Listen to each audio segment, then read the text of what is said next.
Hey, that new intro almost worked. Got a little bit of tweaking to do. Hey, welcome in everybody. Today is Thursday. It is Thursday, the 9th of January, 2020. Welcome in. And I had so much to say and my mind just went completely blank, and somebody's at fault for that, and they know who they are. I want to thank David Stetzel, made a nice contribution yesterday to the channel. And I try to, when the contributions are really, really generous, I like to make it a point to say thank you to them on camera. And I've not been good at that lately, so I need to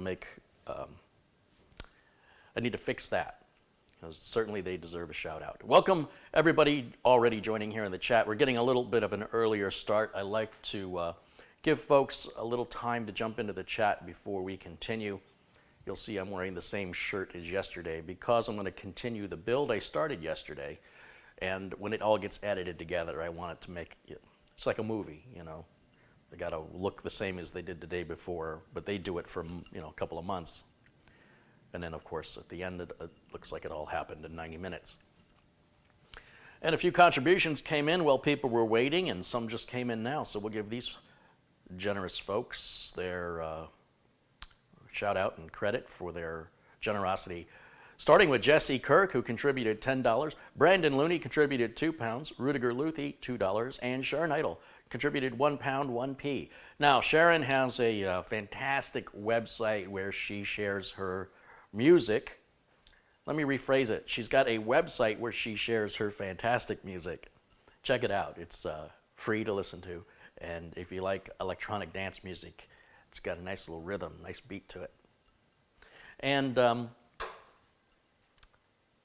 what else do I have to say? Oh, I see Stephen Bernstein's joining us. Hey, Stephen. Wayne Lawrence, Kenny Whidden, Platter Jockey, Glenn Davies, Jay Toy, Jim Ennis, Nick Poverman, Jonathan Fazani, Russ, the PC Doctor, Martin, Chris Chase and Paul 1961, Nelson Contreras, Antonio Olivia, DJ Oliva, Antonio Oliva, DJ Matrix 2310, Thomas Robinson, Philip Musto, Al Cooey, Larry Fick, Alhaj Tepej, Matt Foster, David Williams, Luke Renia, Ole Peterson, Christopher Raybone, Peter Brooks,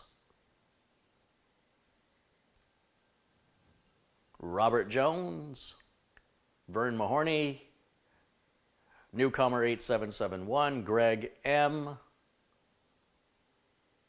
Artek, Florin Gruya,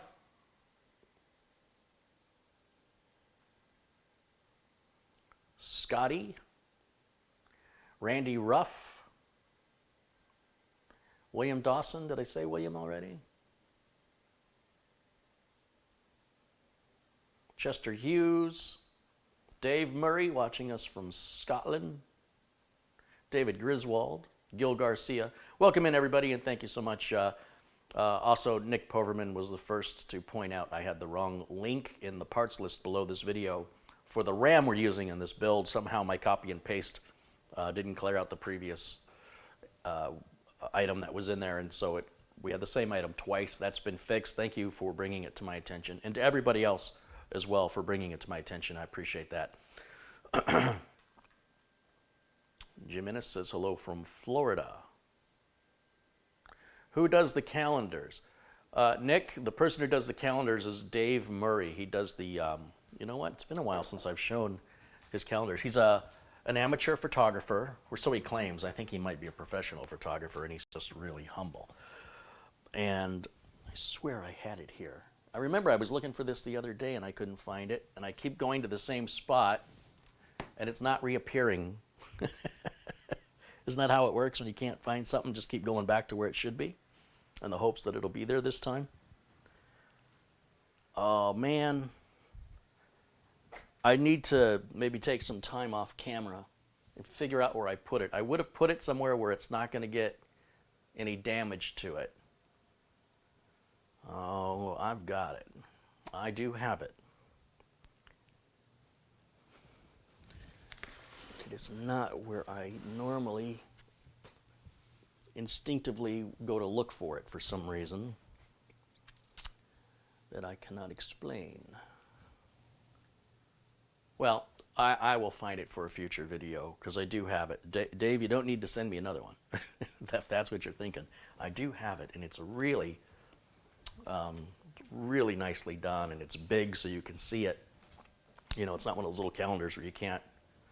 I used to, before the days of Outlook and, you know, we're talking in the 80s and 90s, I used to take a calendar that I could write in the little squares for each day.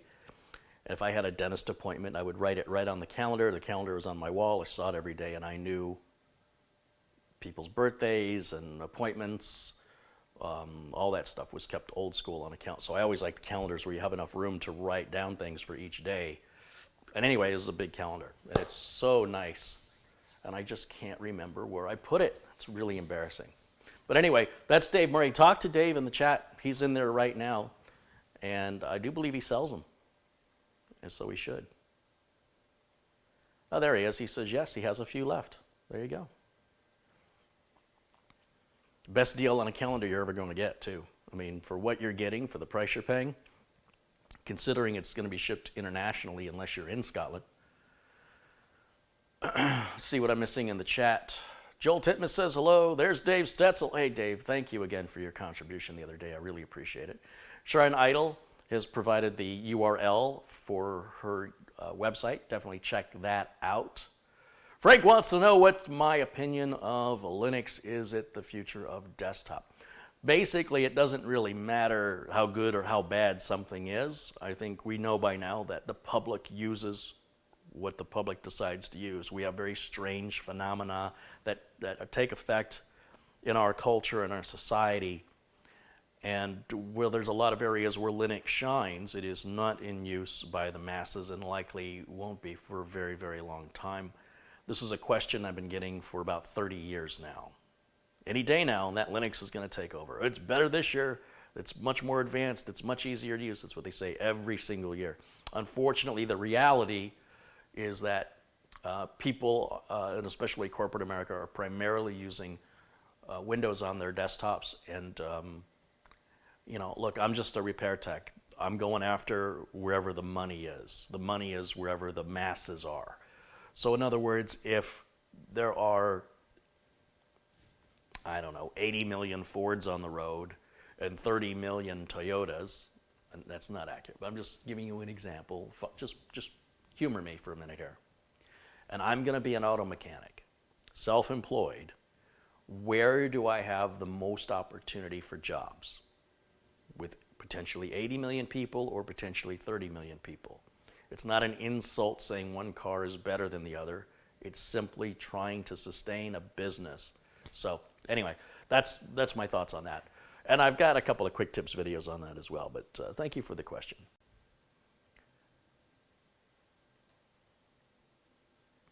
And Luke has contributed again. Luke Greeny has contributed $20. Luke's been doing that quite frequently, and thank you so much, Luke. I can't tell you how much that means to me and how much it's helping. I just recently picked up an $800 EVGA 2080 graphics card. That's going to go into the 3950X build, and I'll show you something else that's going to go in there as we're talking about things. I'm not even doing this job. I'm already talking about the next one I got to do. But this just arrived in the mail today, and it was cheaper than the Samsung 970 Evo Pro, which surprised me. This is the Corsair MP600. This is 2 terabytes in size, and it's PCIe Gen 4, so Generation 4. This right now in January of 2020, January 2020, Intel doesn't support this. So the speeds are close to about 5,000 megabytes a second on the sequential reads versus with the Samsung 970 Evo Pro, which is pretty much the fastest on the market. It runs about 3,500 megabytes a second. So that's a bit faster and cheaper. That really surprised me. I think the Samsung 970 Evo Plus, did I say Pro? Samsung 970 Evo Plus at 2 terabytes runs about $440. And the MP600, this ran, oh my gosh, 300 and something. Let's see if I can pull it up on Amazon, verify what the price is today. I expected it to be more money. So 1 terabyte's $250. 2 terabytes is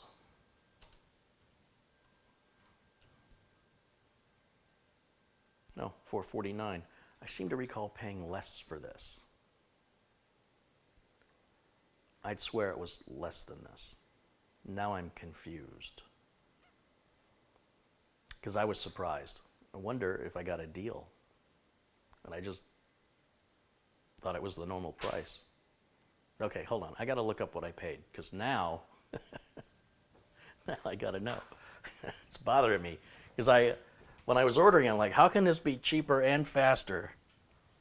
And it's the latest technology, which means it's only going to get cheaper in the future as they become more ubiquitous and more competitors come out.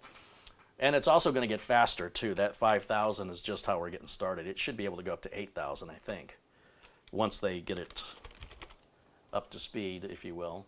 So hold on. I got to check my office computer here and take a look.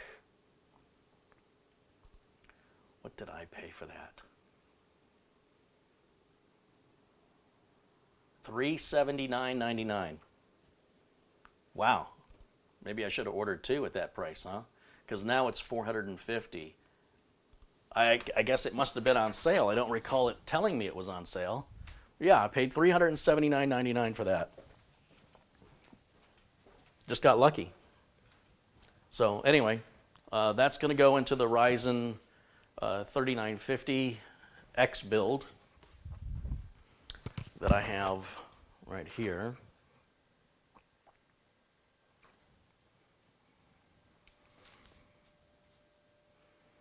And then I was trying to think what kind of graphics card I wanted to put in it. I had a hard time finding the blower style 2080 Ti, but I did find one. Ended up ordering it direct from PNY. They're the last people I know that still make them. And then I wasn't ready to order another $1,200 2080 Ti for the Ryzen 3950. So instead I ordered a 2080 because I was able to pick one of those up for about $800. That's $2,000 for 2 graphics cards basically, which is ridiculous, way overpriced, and you're going to feel awful about it next year when you see, well, how much it's going to sell for next year. I don't normally do this. I know that this is the kind of content people want to see. I'll get more views, potentially more subscribers, which equals, financially more money from the videos, and over a period of months that should eventually pay for itself. Could be years. But anyway, those systems, or the 3950X that I'm going to put together, that will be available for sale. Someone had mentioned doing something like auctioning or raffling and things like that, but there's legalities to that where we can't do it. In auctions, we don't know the people bidding are good for the money, so it just adds more piling onto my work. What I will do is offer it at cost, and then since I'll make money from the video, I'll offer to cover the shipping. I'll eat that just so I can recover the money and then use it for another project.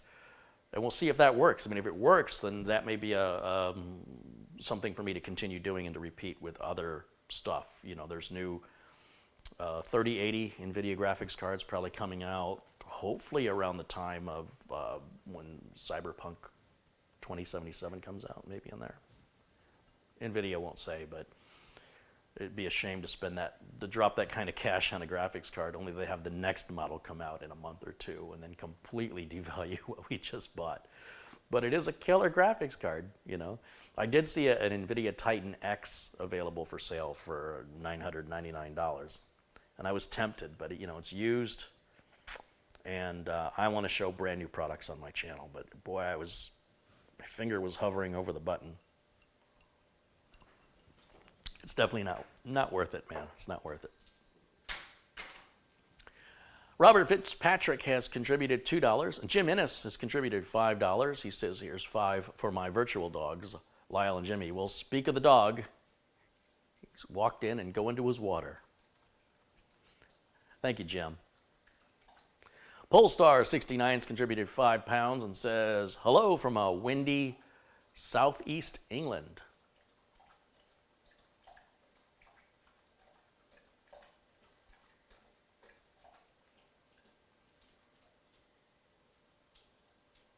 Larry Fick has contributed $10, and Thomas Robinson has contributed £2 and says, sorry, it just scrolled away from me. Where did it go? Condolences to the families of the Flight 752 tragedy.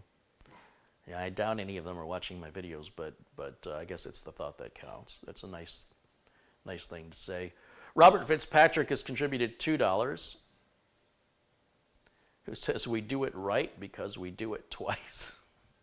How about we do it right so we don't have to do it twice? How about that? Michael B. has contributed $2. He says, great videos, Carey. Thank you, Michael. Artec has contributed 100, I think that's Swedish krona, which is, I got to translate that to what that means. $10.53 US. Thank you. That's from, come on, mouse. That was from Artec. Thank you, Artec. Jeff0000 has contributed £2. Thank you, Jeff.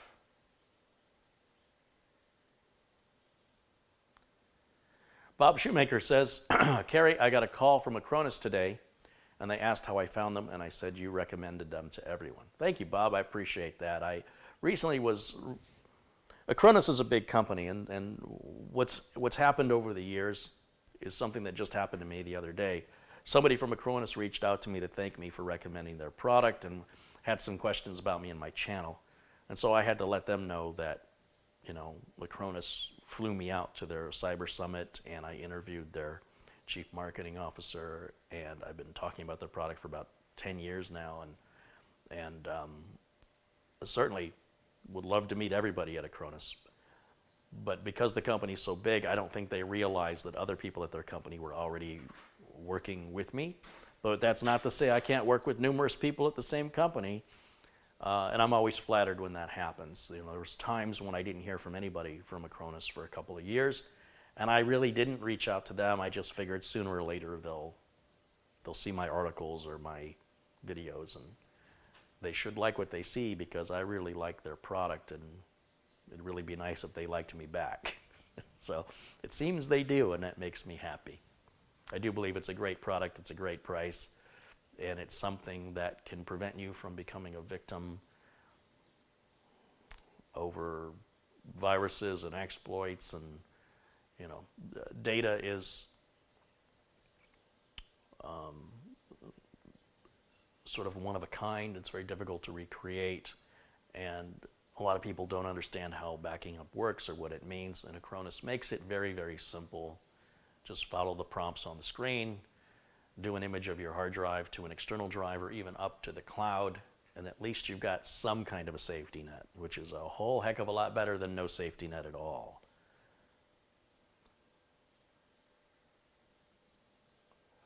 Keith Davies contributes £5. He says, buy a Coke, mate. Hey, thank you, Keith.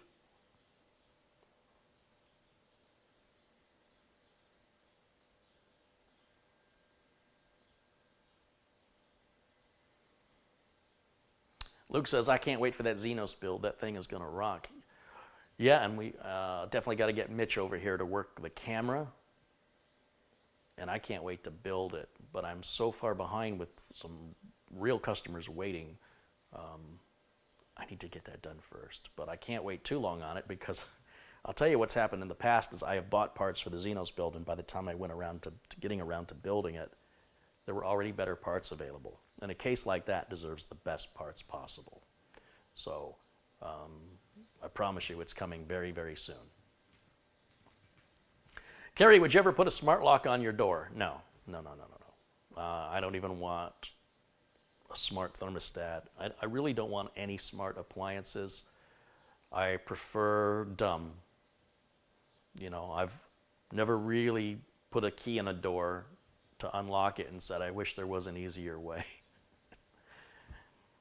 Eventually, every generation of humans that exists is born into this world with the current state of technology, and then they build on top of that. So if you imagine children being born today will be working with smartphone apps and operating systems that have evolved to this point, that's going to be basic to them. And they're going to want to enhance that. And it's just a matter of time, I predict, that human beings will start to get dumber, that the computers will all basically be a lot smarter than us because they will contain generation upon generation of engineer and developer building upon one another's work, and eventually should contain all of the knowledge of mankind, more so than mankind has ever had. And therefore, any motivation for human beings to want to learn something when you can just push a button and have it all brought to you, seems to me it's a sort of a downhill spiral, and maybe I'm looking at it in a bad way when it's not necessarily a bad thing. But I don't know, there's something to be said about listening to a DJ spin records, let's say, or whatever, with their little launch pad, push their buttons, versus seeing somebody with a guitar and some drums and a keyboard and maybe a saxophone, and hearing them create that live. There's just something different, something more enviable. All these people have to be on the same page at the same time with the same rhythm, creating the same music, versus one guy hitting buttons in the right timing. So for me anyway, there's a little more value that I place with people creating things versus machines. But I will say, as I mentioned the other day, that quality control on products has gone off the charts. Like, it's been a long time since I've received any dead on arrival parts. And knowing that many of these parts are now going down an assembly line where no human beings touch them. Basically, the circuit boards go down an assembly line where the parts are precision, surface mount parts, precision, placed down with precision and consistency each and every time, and then double checked with a laser to ensure that they're in the right exact position they need to be on the board. Each component that I'm speaking about that goes on the board, and then goes through the regular quality control check at the end of the line. You just don't get that level of consistency with a human being. Computers don't have bad days or hangovers or mental breakdowns for the most part. Number 5 is alive. Polestar says, my new car came with keyless entry. I soon turned that off. BMW just released a car that you open with your smartphone. If you have a Tesla Model 3, you don't have a choice. You have to have a smartphone to unlock it and to start the car. They do have a little credit card type barcode device you can use, but it's sort of a pain in the butt versus using your smartphone. But yeah, if you have a flip phone, you're not going to really enjoy your Tesla Model 3. Zdravko says, Carey, I believe you received my e-coupon today from Amazon. If you are, that would be my way of donating to your channel in the future. Zdravko, that was an amazing idea. Sometimes people want to send Amazon gift cards to me, which is fantastic. I love that, because all these, the $1,200 graphics card I bought from PNY, but the $800 graphics card I got from Amazon, and that MP600, this thing here, this came from Amazon as well. So I do a lot of parts purchasing from Amazon. So what people will do is they order a gift card and then they have it mailed to me. And I always thought, well, isn't this a waste of resources, right? Because I got to throw away the big envelope. They'll put it in an envelope this big. And then the gift card's in a little gift box that you open up. And then once you get the numbers off the gift card and add it to your account, the whole thing goes in the trash. And I thought there should be a way for Amazon to offer gift cards where nothing has to be physically mailed, and therefore nothing has to end up in the trash. And furthermore, there's no delay in waiting for the mail, or there's no worry if it's left at your front door that some porch pirate didn't steal it. So I'm not quite sure how you did that, Zdravko, but certainly enjoy that. It was the first time anybody's ever done that, And once I figure out how that's done, maybe I can make a video and show people how they can do that as well. But in the meantime, all contributions in any format are always appreciated. And thank you once again for supporting the channel. That worked out really, really well. In fact, when I saw that, I thought it might have been a scam. Like it was an email that said, $25 Amazon gift card, click here. I'm like, yeah, sure. But I double checked the links, and then I recognized the name of who it was from, and I went, oh, that is real, and worked perfectly.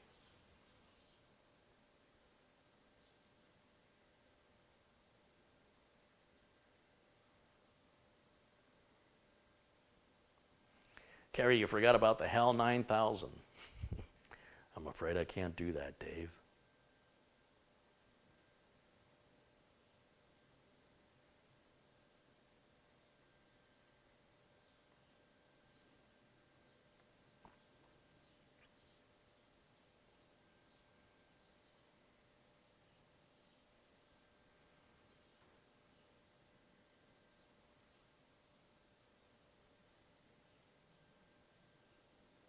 So I'm the kind of guy, I like technology where it's beneficial. I don't like tech for the sake of tech. I don't understand why I would want an internet connection on my refrigerator. I remember a few years ago my neighbor was showing me a new couch he bought that plugs into the wall, and you push a button on the side of the couch to recline it. And I'm like, you gotta plug your couch in? That's weird. How hard was it to recline before? You have a handle you pull, or my couch, there's like a little pull handle in between the cushions, between the armrest and the bottom seat cushion. And you reach in that little corner, there's a handle with a cord on it, and you pull it, and the couch reclines. It's really not something I need electric.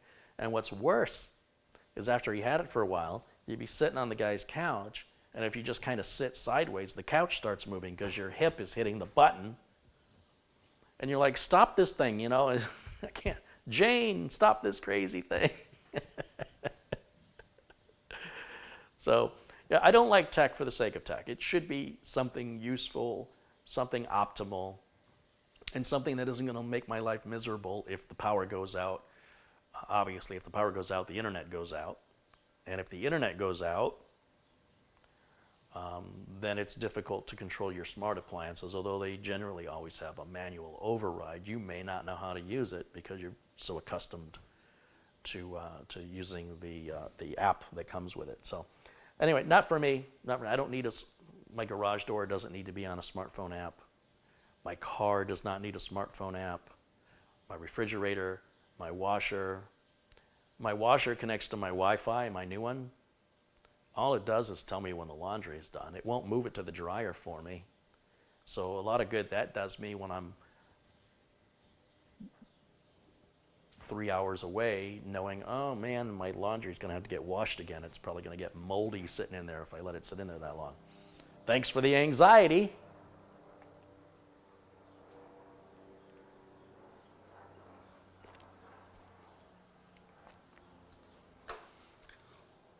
Working with Nick Shaw over at D7X Tech. Now, Nick is the one that I worked with to create the Windows 10 Optimizer tool. And what I try and do is find a solution, something to make my life easier, and then try and figure out a way to make that happen. So when it comes to optimizing Windows, I would go through this whole series of routines, and it was getting real tiresome for me. Especially if I had an office with like 10 computers, I got to go through each one by one. So I asked Nick if he would write this little app that does all these little things for me that tune up Windows the way I like it to be tuned. Not customize Windows, tuning Windows. And Nick's like, yeah, that's no big deal. He wrote it, and I showed it off here, and you guys were like, how much do you want for that? I want to buy it. I never built it with the idea of making money. I was just trying to solve a problem I had with time. So I just want to do this consistently, and I want to do it quickly. If I go too quickly, I might forget a step, and then I got to go back and do it all over again to know that I covered all the steps. So anyway, so Nick wrote the tool. Many of you have purchased it. Everybody loves it. It's great. As far as I know, nobody has asked for a refund. Everybody's been happy. So I've got another tool that solves another problem I've been dealing with a lot lately, and that'll be ready, I hope, maybe next week. and it's going to fix a common problem. So that's all I can tell you right now. And it'll be a cheap tool. I don't know the price yet, but it'll be very inexpensive. And again, none of these tools are doing anything that you can't do by hand, but they'll do it faster, and they'll do it with one click instead of, go in your registry and check this and look at your services and make sure that's enabled, or, check this setting and check that setting. This all does it with the one click of a button, and you move on with your life. So I'm really excited, and hopefully I'll have an announcement about that next week.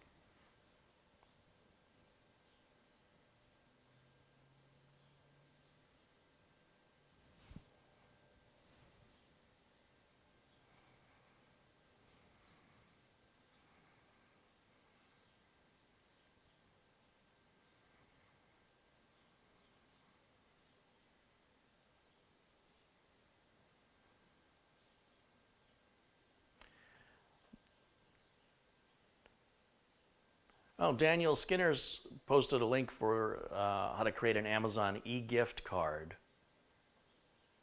I need to put that link in my show notes.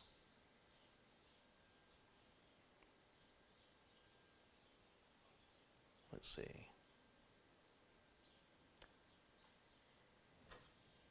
Will the link work like that? Let me do that. See if I can do that now while it's on my mind.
Okay, so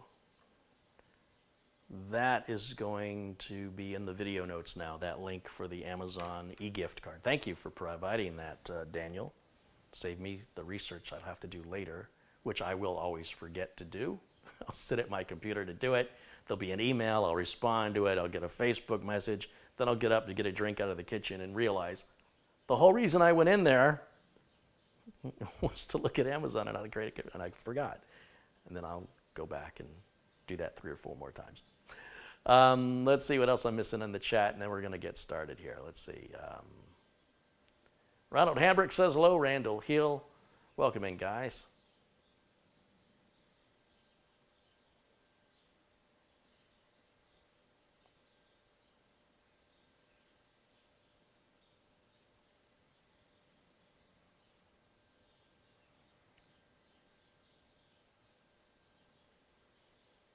Rick Hubbard's contributed £3. Thank you, Rick. Mitch says hello from Denver, having lunch with my 92-year-old father, he says. Enjoy Denver. I know that recreational marijuana is legal there, so, if you're going to do that, if you're going to partake, he's not going to. I'm teasing him. Just bring some back for me. All right, anyway, what?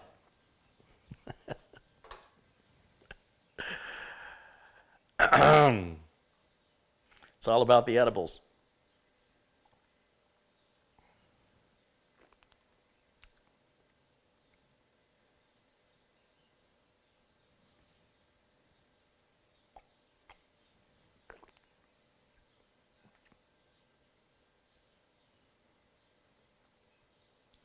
Zdravko says, about the gift card, you can specify the exact date when you want it delivered. Oh, that's cool.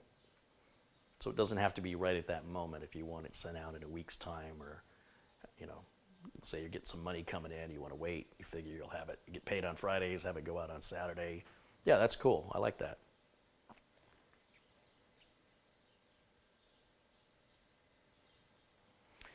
DHR Street Speed is asking somebody what their email is. I'm not quite sure who he's asking.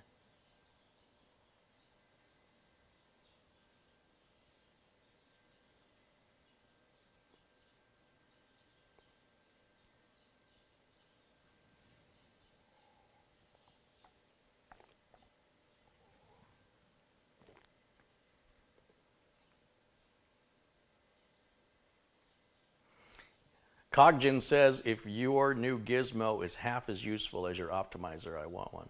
Why is Coggen should be a moderator. There you go. You're a moderator now. Philip Drake says hello. Hey, Philip. Patrick Manny, welcome in, guys. Eddie Sawyers is saying hello, and David DeVillers.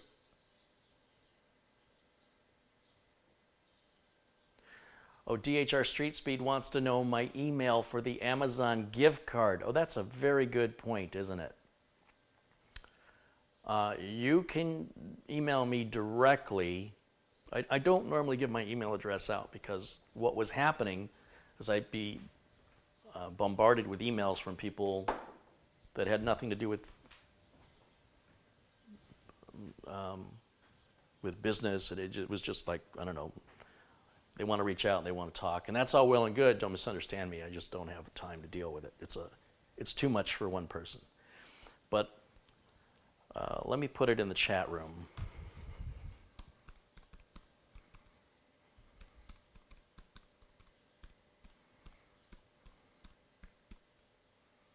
Okay, so there's my email address in the chat. And of course, usually I direct people over to TechVets, tech-vets.com. In the upper right, there's a more public email address I typically use for people I don't know. But 830 of you, you're all close friends. It'll be fine. Live a little. I'm not hiding from anybody. I just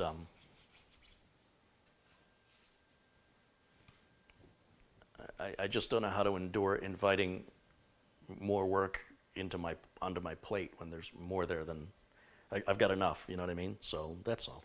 That's all I'm trying to do. I can't wait to plug in this MP600 and try it. I need to get it out of my sight because it's very distracting to me. I'm ready to build that 3950X, but unfortunately, I have to put the power supply back in Martin's computer that was ARM-made from Corsair. I have to finish up the wiring on that Be Quiet Pure Base 500 with the window that we've got the Silverstone cooler in and everything. It's real pretty with all the RGB. I have to just do the cable management on that and then get that delivered to the customer. That's local. And then I have that machine back over there that I have to do cable management on. That machine's for sale. That's a 9700K on an H370 HD3 and the Be Quiet Pure Base 500 windowless case. So it's more of a business type, black box, if you will. And if anybody's interested in buying a machine I've already built, please reach out to me in email. My email address I just placed there in the chat. And then after that, I've got a computer for Mr. Bill Bailey that I'm going to build. It's going to Oregon. And then after that, I should be able to do the 3950X, and hopefully Mitch will be back from Denver, or he's going to have a long commute because I need him here for free. And then after that, I've got 2 more builds, then the Xenos, plus whatever repairs. I'll be doing an interview on Podnuts. We're going to do another TechVets with everything working. Oh, the irony of that whole situation. Building this beautiful computer for Mike Smith at TechVets, knowing how particular he is and how important quality is, and just giving it my all. And it gets delivered a day early. It's perfect. He sets it up, not a single issue. We go to record TechVets, and I have nothing but problems over here, to the point that we couldn't get the show done. You gotta love that, right? I have to laugh at it because otherwise I would cry. But I got everything figured out, so we'll reschedule Tech Vet, so I got to get that done. And I still need to bring Acronis back so we can talk about more features and how-tos on how to use the software and what it all means in reality and practicality. We can talk about it all day long. Let's show folks exactly how to utilize these bells, whistles, and features, every click along the way.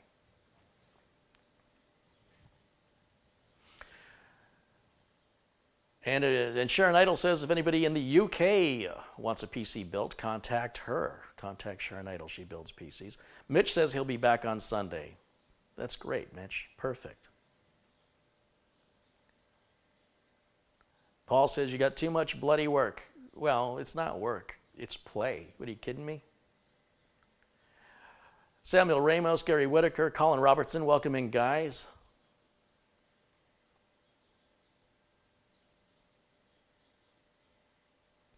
Carey, could you just make a special Gmail account to use for these Amazon donations? It's just one more thing I got to do, you know, create another Gmail account, know what the login is, know what the password is, remember to check it. It's fine. It'll be fine. James Griffin's contributed $2. He says, have yourself a Coke and a smile. Let me try that.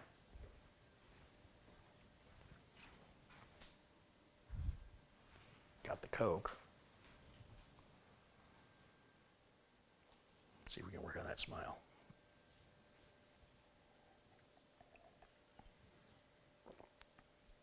Hey. It worked. Thank you.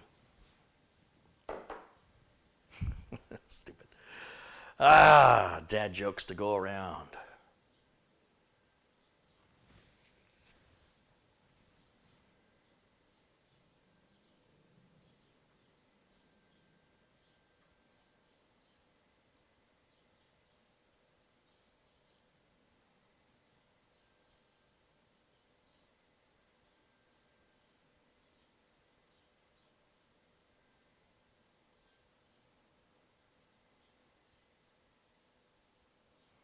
I think I'm caught up in the chat room.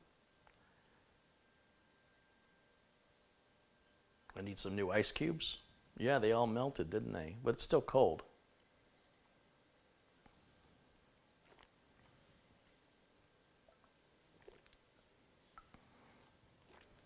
It's still cold, and that's the important thing. And I do like it when the ice kind of dilutes it a little bit so it's not quite as sweet. So it's perfect right now. It's absolutely perfect. It takes that long to get to the good part. Let's continue where we left off, and that is we've got to get the motherboard installed in the case, but before I do that, you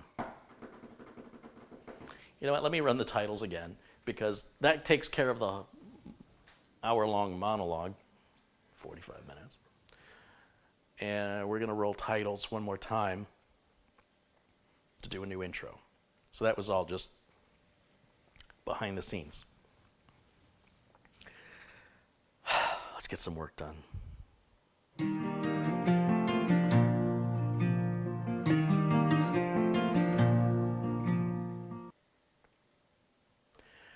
Now we're ready to get started. And we're going to continue where we left off, which is getting the motherboard installed into the Corsair 200R case, which we need to prep the case first before we install the motherboard. And then right here, I've got the graphics card. As you recall, this is the GeForce RTX 2070 Armor Edition from MSI. And I just realized I have this exact same card in a box sitting on a shelf I bought about 2 or 3 months ago for an upcoming build that I haven't gotten around to yet. So I must like the card if I've ordered one for myself and then there's one going in this build. It must be a really good value. Christoph Esch has contributed €5. He goes, so you fixed the fridge door? I did. I bit the bullet and replaced that $4 ice tray, water tray in the door. That's $52. But you know what? It's fine now. And when it's ready to go, the whole refrigerator's going to go. Sorry, got to focus. Let's start by prepping the case.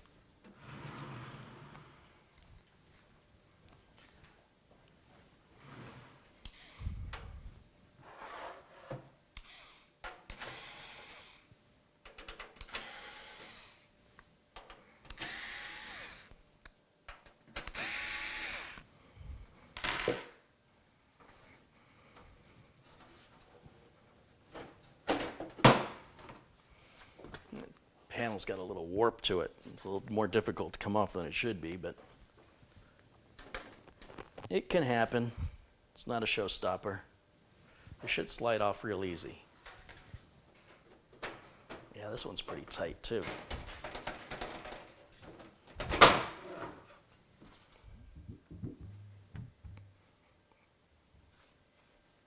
Okay, well, so it is.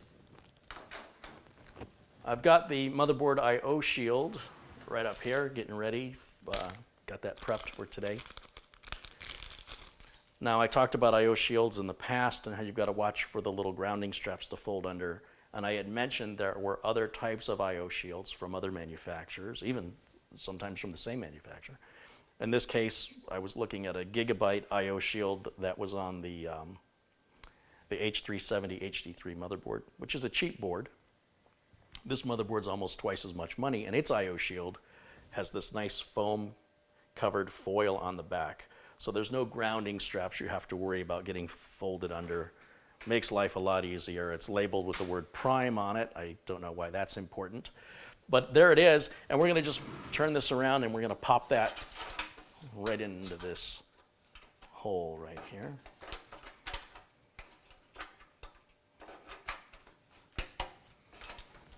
Just like so.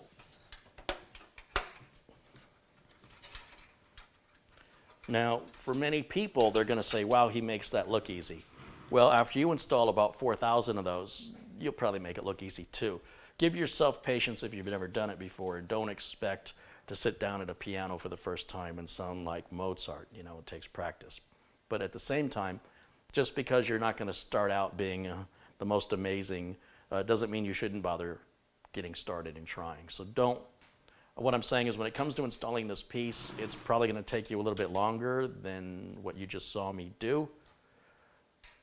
But that's okay. Don't beat yourself up over it. We all do it. We're all there, you know. And through repetition and repeating it, you'll get better and better at it. Johnny Craig has contributed $5. He says, great program. Thank you, Johnny. Okay. I've got the components for all the hardware to be mounted in the case are right here in this box. And we'll dump that out. We've got some nylon zip ties in here. Whoops.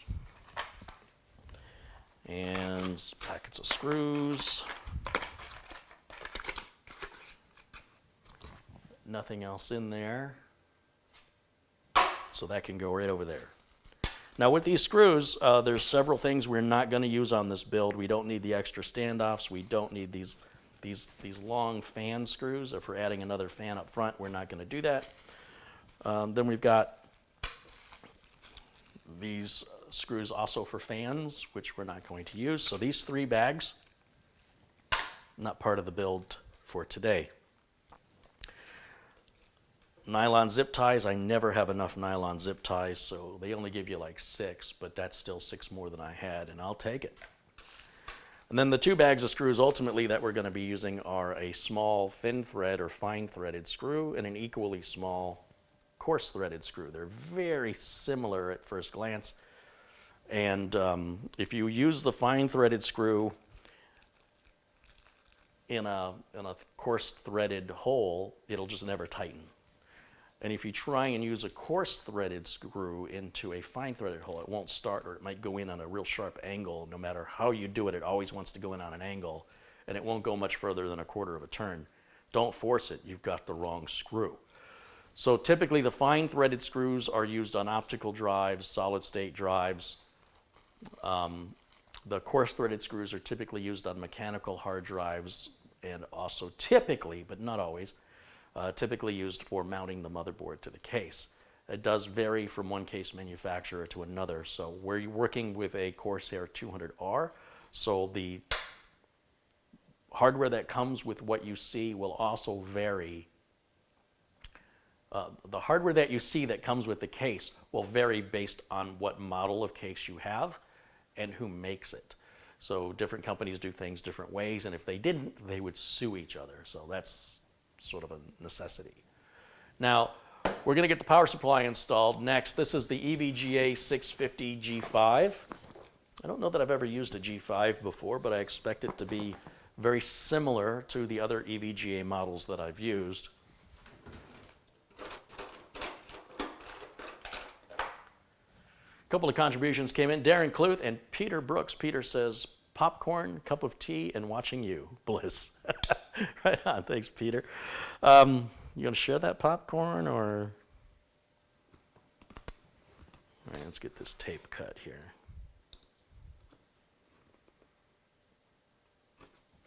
When you cut things, cut away. Don't cut towards.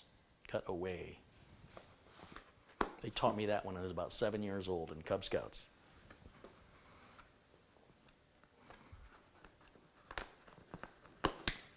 There we go. Got that open.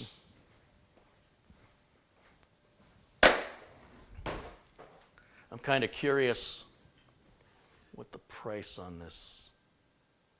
This is 650 G5. It's $90 for the power supply. And the warranty, let's see, 80 plus gold, 91% efficiency or higher under typical loads, fully modular, fluid dynamic bearing fan, and eco mode for ultra quiet operation, which means it turns the fan off on the power supply when it's not needed to reduce dust intake and noise. And it's got a 10-year warranty, 10 years. So, you know, when you're deciding what power supply to buy, think about that warranty. Don't just think about the price, think about the efficiency of it. What you save in buying the power supply, you may end up paying back to the electric company. And know that the company is going to be easy to get a hold of if you have any support questions, which EVGA is not only open 24/7, but it's all American-based support, so I don't have any problems understanding a foreign accent when I call them. And further, when I talk to EVGA support, they genuinely seem knowledgeable. They don't sound like they're flipping pages reading a script, and that's really important to me.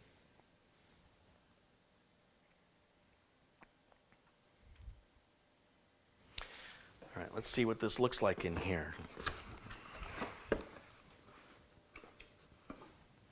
I definitely am going to have to get a second monitor because I keep losing my... I have two different screens, one showing the actual live feed as it's happening, and then one showing the feed going out to YouTube, which is delayed by as much as 2 minutes, and so it throws me when I can't see myself. We've got the documentation. We've got a bunch of cables and no bag for the cables. Look at that. Remember how I always complain how they put the power supply in a bag, they put the cables in a bag. And why do I have 2 bags when I only needed 1? I got no bags here. Hey, that's great. Even better, because we'll put all those cables in the motherboard box. That'll be empty when, you know, we'll put all the documentation, all the spare screws, all the extra cooler parts that we're not using. Those will all go into that empty motherboard box, which won't be so empty when we're done with it. Included, they've got a device you can plug into the power supply to force it to turn on. I guess if you were priming a custom water pump or something like that. I don't know why else you would need that. It seems kind of stupid. And for some reason, they've included silver screws, when most cases today are black. I don't want to put silver screws back there, even though most customers probably don't give a rat's behind.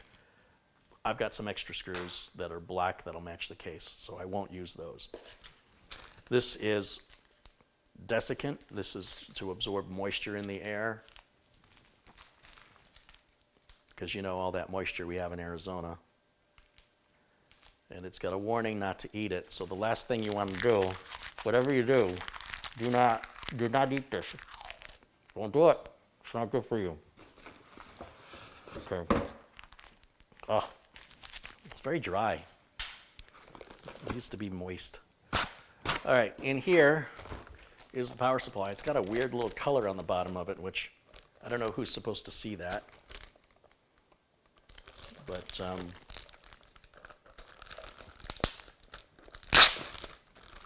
when the power supply goes into the case, this part will be facing down. So the idea that it's painted a different color, I don't know who that benefits, but okay.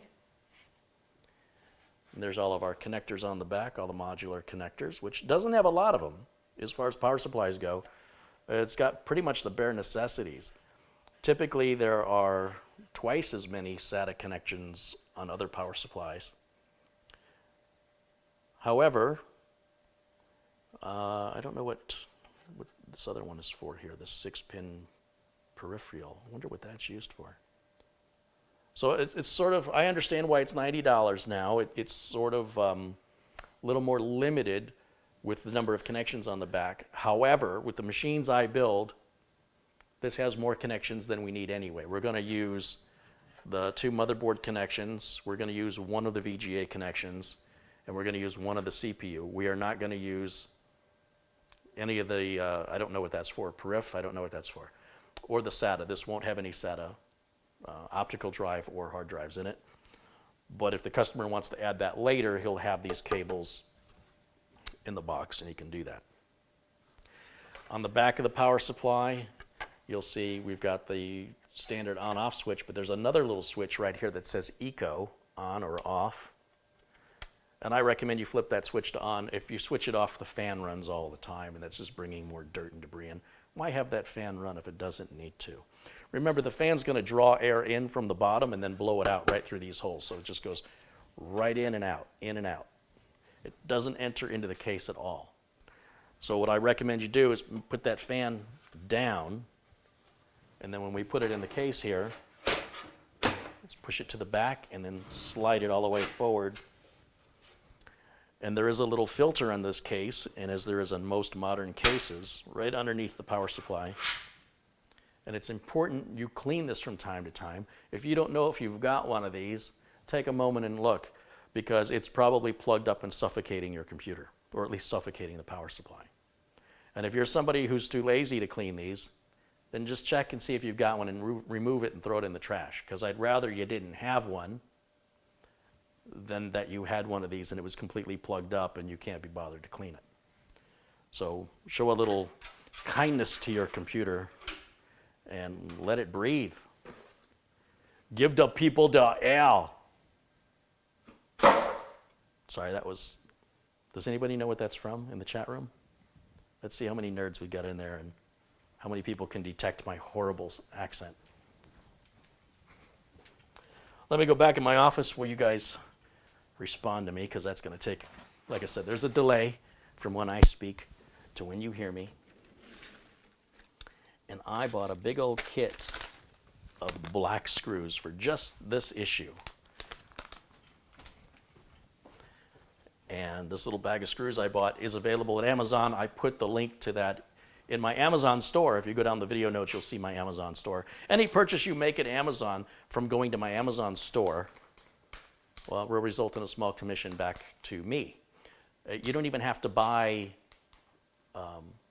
the item that took you to the store. Like this is the bag of screws, and let's say you click on this and you go to this link, and then you decide, well, I don't want that, but you know what I do want, and you go to search inside of Amazon, and then you end up making a purchase. I still receive a commission because it was my link that took you to Amazon. So that's how that works. Spaceballs? No. Total Recall? Yes, it's Total Recall. Yeah. Very good. Who said it first?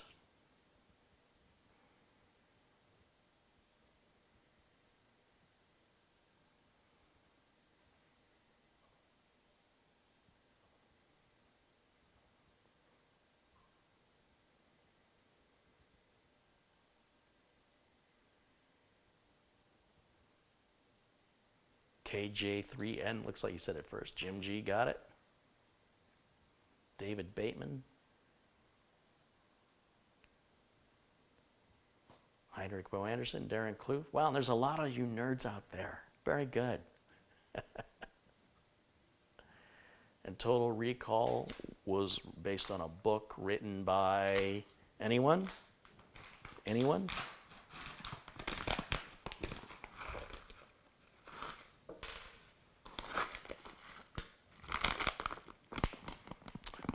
So I just need 4 of those screws. You can see this package of like, I don't know, there's like 100 of them in there, I think. It's going to last me a while.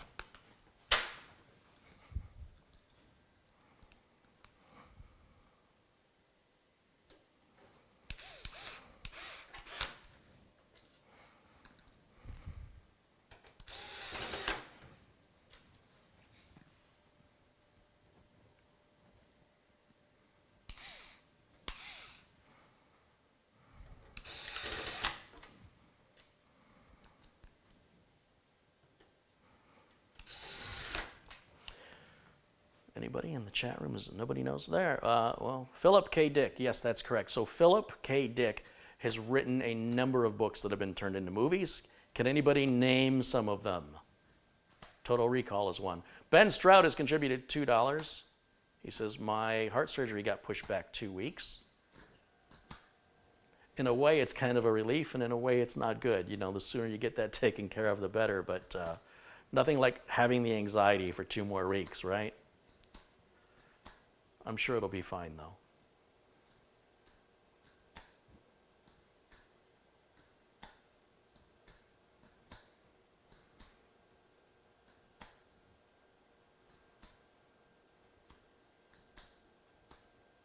So I'm still waiting to see what other movies have been based off Philip K. Dick's books.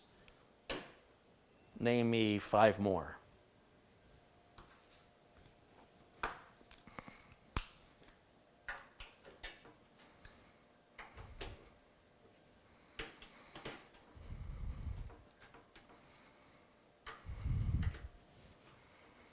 When I think of Total Recall, I also think of another movie with Arnold called The Running Man.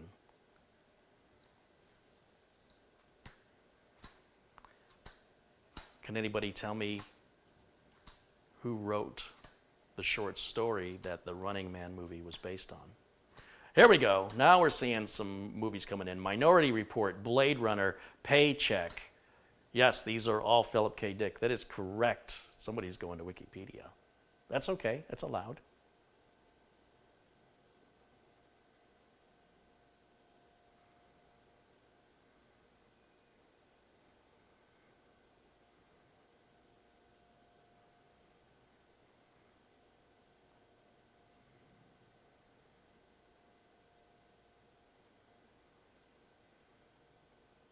And Jim G's got that question right. Stephen King wrote the short story that was became the movie The Running Man, which starred Richard Dawson. Remember Family Feud and Hogan's Heroes? As the host of the show. I was really surprised that that was Stephen King because it wasn't a horror movie, you know. But yeah, Stephen King. And he wrote it under a pseudonym.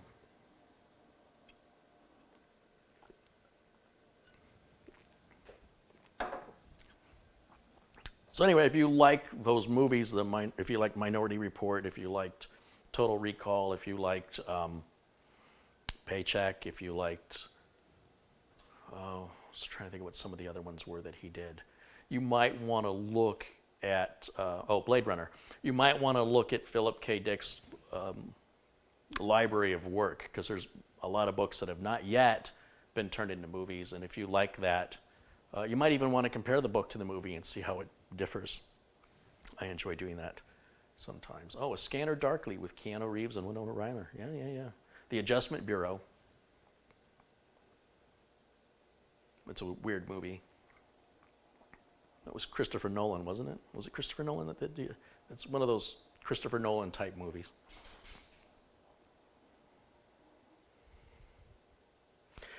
Eduardo Terran says, Carey, I made my contribution to the channel via PayPal. Thank you, Eduardo.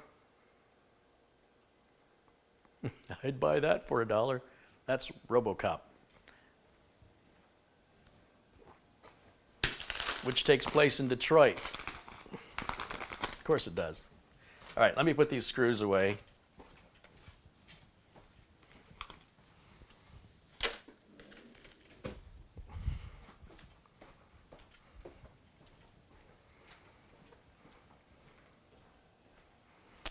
Now, I don't think we're putting an optical drive in here. I don't see any optical drive out. Yeah. Nope, no optical drive. Just wanted to double check my parts list here. So that looks like it as far as case prep goes. We're ready to put the motherboard in, and I'm going to go ahead and just remove this wire tie here that's holding on our front port umbilicals. I will be hooking up the front case fan because we will have a graphics card installed. If we were not going to add a graphics card, then I would leave the front fan disabled. There's no point in having it, and it'll just create a support call when it starts to make noise when the bearings go. anytime you're building a computer, I can tell you right now the statistically most likely reason you're going to get a support call will involve a moving part. So a mechanical hard drive, a cooling fan. So if we can reduce the number of moving parts we have in the machine, then we can reduce the number of potential support calls that we will eventually get. So if it's no benefit to hooking it up, a lot of people are like, well, I got it, so I'll use it. Well, that's fine. And, you know, when it goes out, remember what I said. You know, if there was a benefit to it, like if something improved, I'd be all for it. Let's see, this is going to be extra. So I will put this back here. This is the silver screws we're not using in that power supply, you know, that connector that can force the power supply on without it, you know, being hooked up to a motherboard. Okay.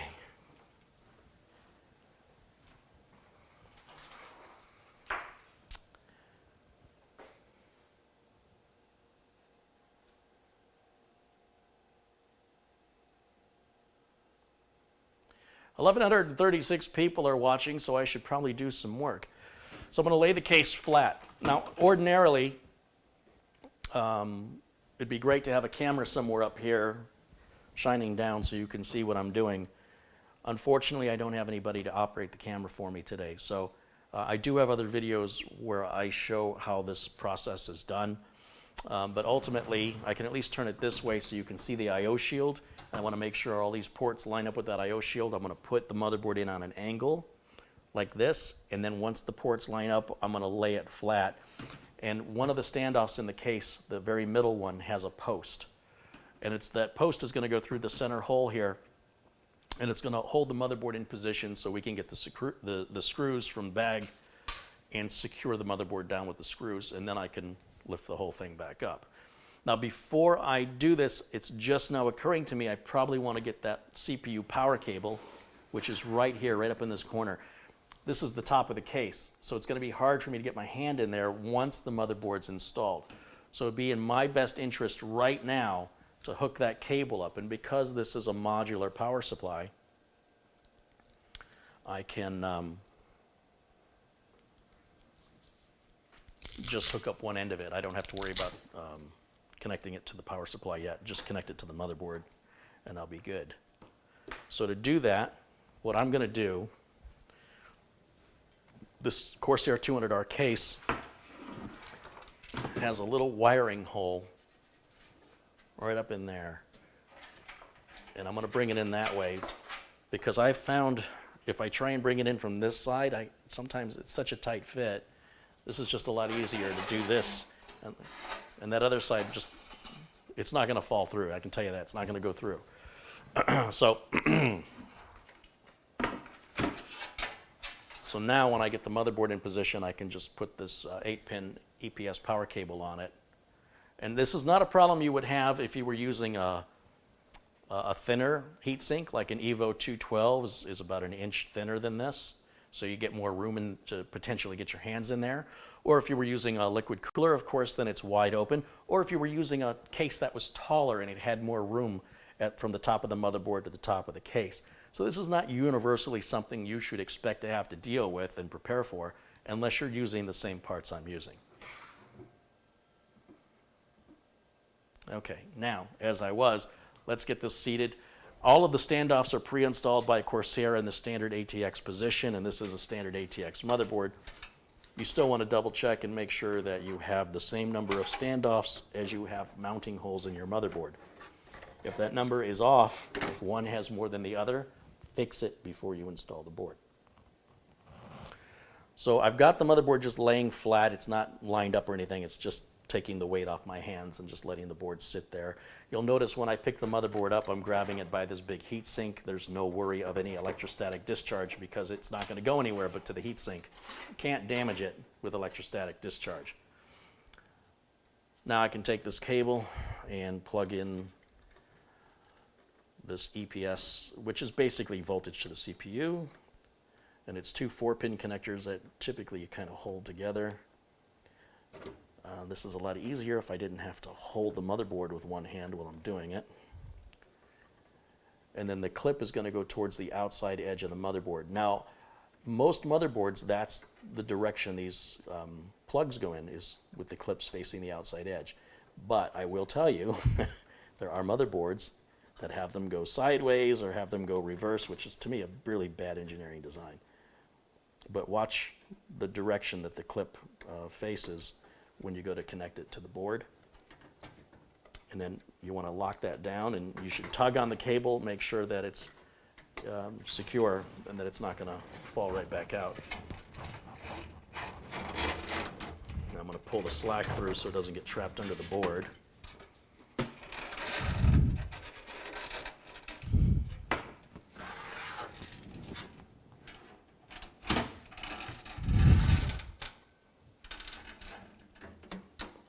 Sometimes you may find when you're installing your motherboard that this fan may get in the way of an I/O shield that may be on your board.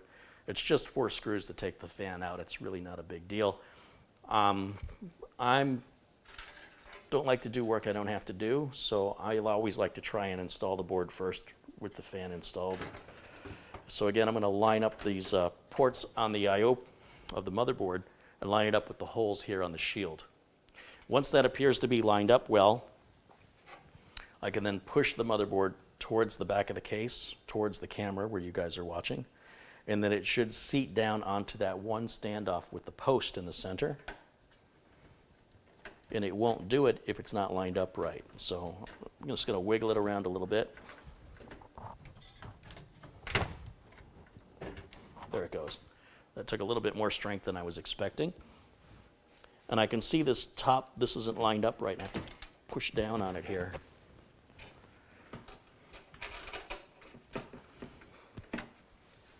I want to make sure that these ports are going to be accessible. There is a little bit of warpage right on this side, and that's a little troubling. I want to make sure I'm not trapped under any cables that might be lifting the board up.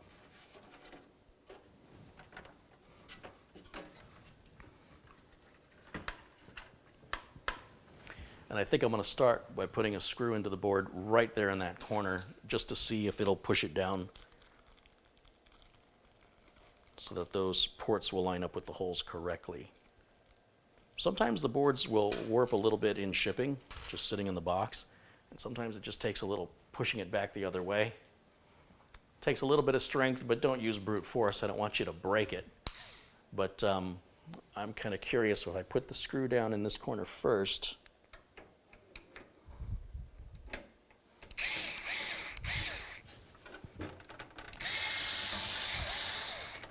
it's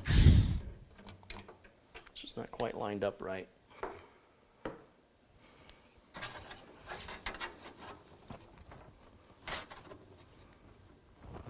So I'm going to push the motherboard towards my chest as hard as I can by grabbing the edge of the board, and then at the same time use my driver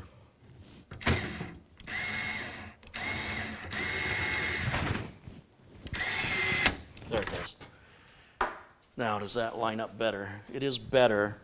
It still could go down a little bit more.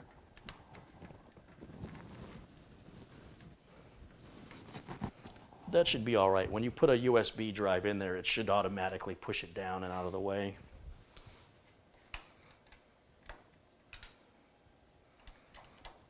Yeah, it's fine. I still would prefer if it was just down a little bit more, but there's only so much you can do. And I think that's pretty much all I can do with that.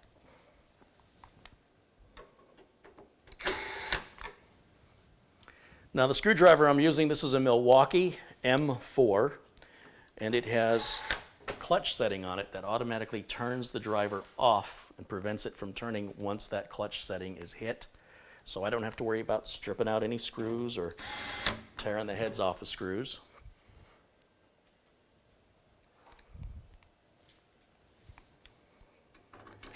The clutch is set to 3, and it goes up to 20. So it's set pretty conservatively.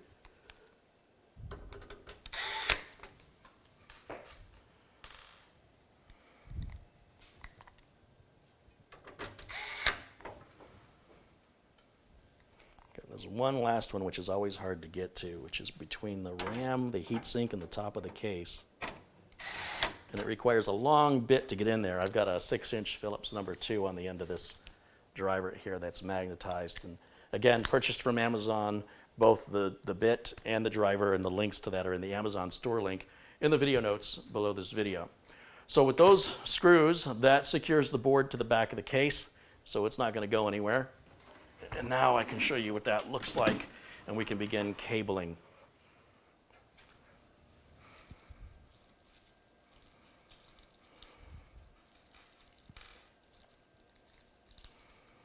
Make sure I'll put these screws away, because although we're done with them for the build, the customer may want to expand or upgrade something in the future. So all these spare screws will go into the motherboard box with everything else that's extra. Motherboard power cable, I can put that on right now.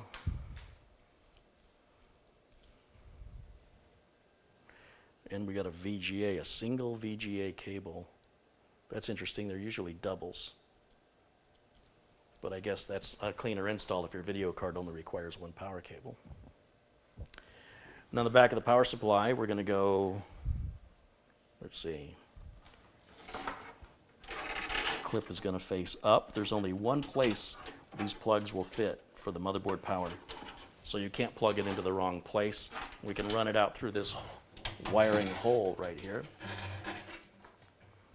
and then bring it back up. Oh, let's see, right about there, you think? Yeah, that's going to pretty much bring it right where it needs to go. Flip that the other way, and plug it on, and it will click when it's seated correctly into that socket.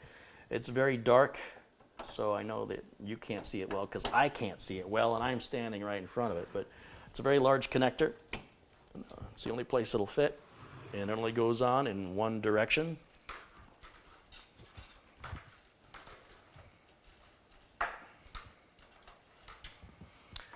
The other end of that 8-pin connector I plugged onto the CPU. We can also bring that down here. And that's going to go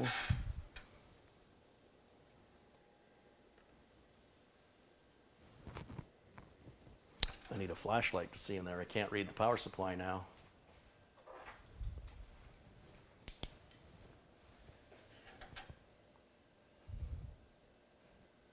Where it says CPU right up on the top right there. Perfect. We'll have to run a cable for the graphics card, but since I don't know if it needs two, it's probably going to need two. Probably going to need, where is it?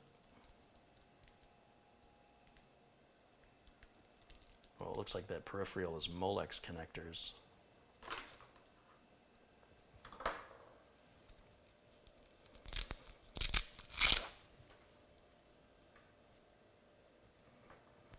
These are SATA cables. SATA cables.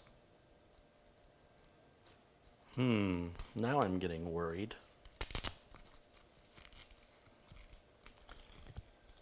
There should be another VGA cable that has another connector on it.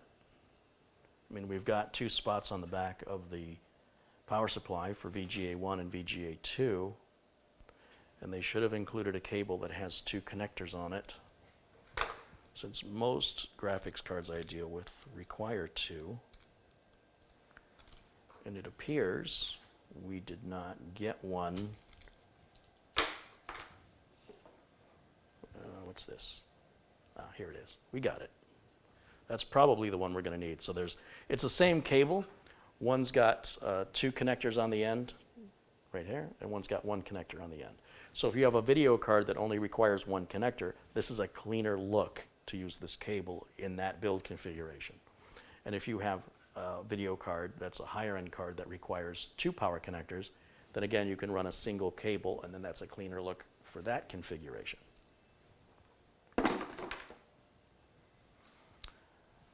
So I've got the USB 3 header. That's going to go down here. Let me think how I want to wire this. Yeah, I can go in right underneath. and that's going to plug in right at the bottom of this board. Oftentimes that USB 3 header is right near the motherboard power connector, but on this board they have a USB 3.1 for a more modern case than the Corsair 200R, for a USB Type-C 3.1 connector on the front of the case. This case does not support that, but that's okay. Not many people use Type-C at this point. So that's all that took to hook up the front port USB 3.0. That's done. Let's hook up front port audio. Once again, it's a pretty unique connector. It says HD audio right on it, and we'll bring that again into the same area. And it typically goes somewhere in the lower left quadrant of your motherboard. You can refer to your motherboard manual, or you can read the writing on the board, or look for the connector if you know what it looks like. There's no clip on it or anything. It just fits in with friction. And here it says AAFP. So that's going to be the audio front port. It's going to be missing a pin on the top row or the bottom row. And that's how you know which way to orient the connector. So in this case, the missing pin is on the top row. So on the plug, there's a blocked hole where no pin can go. So that's going to line up where there is no pin, because if you flip it the other way, it won't go on because the pin will be trying to get through a space that's blocked. So that's how they keep you from installing it upside down. Then we've got the last thing here on this side are the reset switch, the power switch, power LED, and hard drive LED.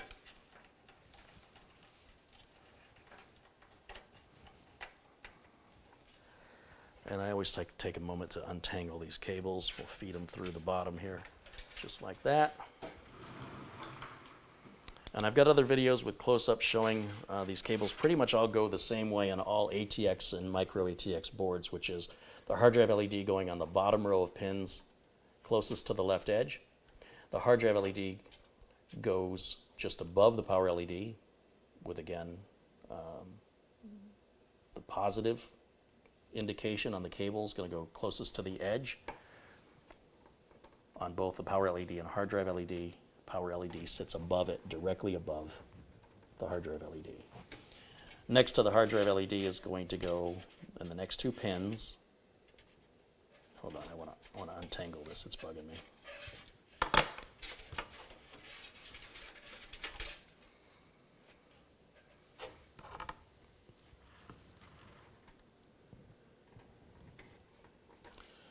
Are going to be reset switch and power switch. So the reset switch goes just to the right of the hard drive LED, and directly above the reset switch, just to the right of the power LED, is the power switch. So all four of these wires or connectors all butt up against each other and should look something like, hold on, let me get this camera figured out.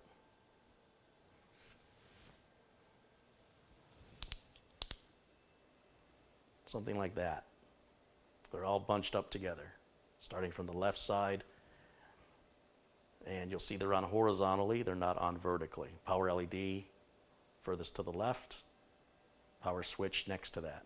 Hard drive LED directly underneath the power LED, reset switch directly beneath the power switch. That's all there is. It's super easy.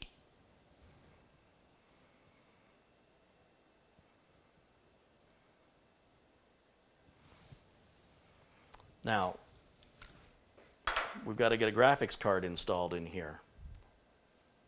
So I think I should unbox that.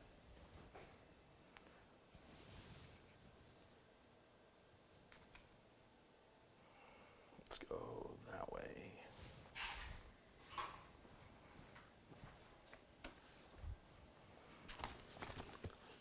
The Armor GeForce RTX 2070 MSI with TorqueFan 2.0, whatever that means. It means it's an extra $5.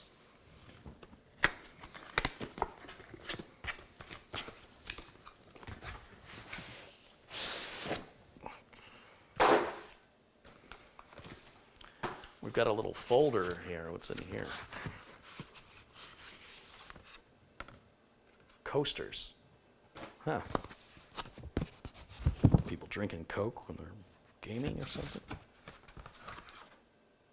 Instruction manual, we don't need that. And some sort of catalog, I guess. So we'll just keep all that in there.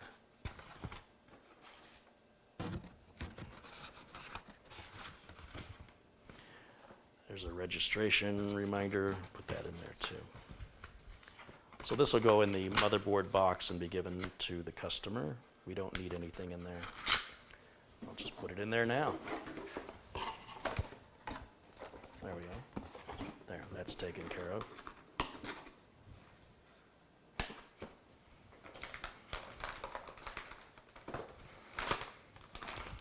Wow, that's a big card. All right. Nothing else in the box.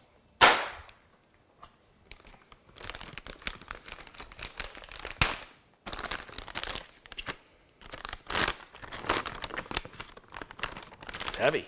Heavier than I thought it was going to be. That's what our card looks like. Ooh. That's got to come off. I don't have to tell you that, do I? You might check to see if there's any other plastic. Sometimes they put plastic over the logos. I can't tell if there's any on there or not, so I guess I'll leave it. Then sometimes there's plastic across the top, but if there is, it's going to be wrapped underneath this plastic frame, so I'm just going to leave it as is. We're going to need 2 power connectors up here. We're going to need a 6-pin and an 8-pin, which is what I figured we were going to need on a high-end card like this. Got a nice back plate here, which is nice. It helps protect from any electrostatic discharge. And there's a little cover over the PCI Express connector. Try to avoid making contact with any of the gold pins, just to avoid any incidental or accidental electrostatic discharge. Electrostatic discharge can happen all you want on this back plate. It won't hurt anything. So you'll notice I always hold all the components by their edges. Try to avoid putting too much pressure or weight on these fans. You can knock them off balance. So if you can avoid, if you have to make contact with the fan, try to not put much pressure on it. They're pretty robust, but still recommend caution. So for this to install, we got to remove the 2nd and 3rd PCI slot cover.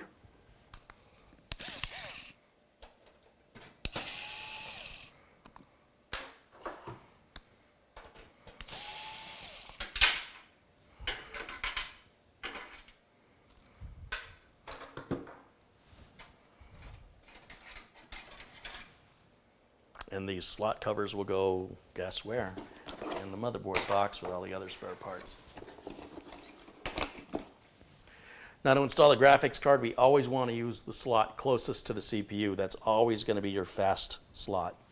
So if you want the best performance, yes, the graphics card will work if we put it at the bottom slot, but ultimately, if you want the best performance, you put it in the faster slot. Now, when I put this card in, it's going to cover a couple of these SATA ports. So if you have any SATA drives to install, you better do that first. Otherwise, you're probably going to have to take this card out to have access to that. It's going to block access to those SATA ports.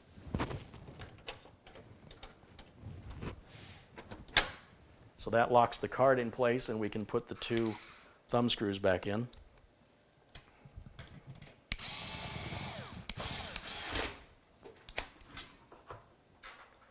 I also want to check all these other thumb screws. I've noticed from Corsair lately, they're not all tightened.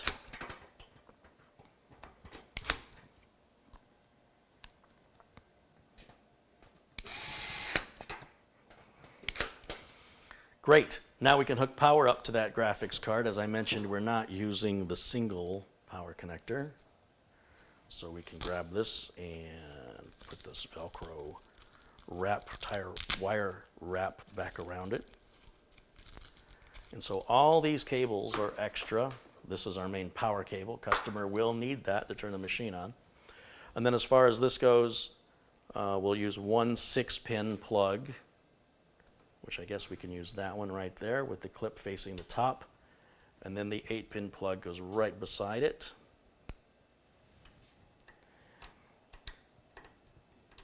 Now, if you have a case with a window, you might want to do your best to hide this cable by running it perhaps back through the wiring grommet here, and then loop it back around and have it plug into the power supply. Because this case doesn't have a window, we could just as easily tie it up and bring it straight down to the power supply. Nobody's going to see it. But it looks like they've given us enough cable that I could just run it back out through here. It's not really a big difference one way or the other. It's really an individual decision on what you think is best for you.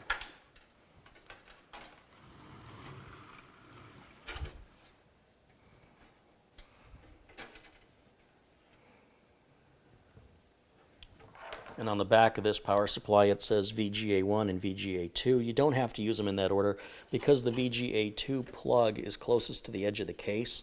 It's just a cleaner look. And if they want to add another VGA power cable, they don't have to work around the cable that's there already. This will be out of the way, leaving easy access to the second connector right next to it.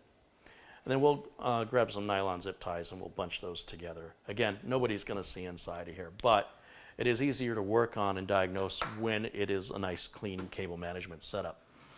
Now, I have not hooked up the front or rear case fans yet. I've got the rear case fan power cable right there.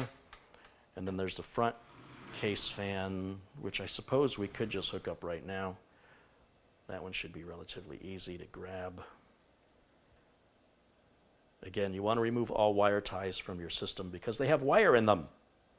And that wire will get brittle and break over the course of years of ownership. And then when you move the computer around, it'll float around in your case.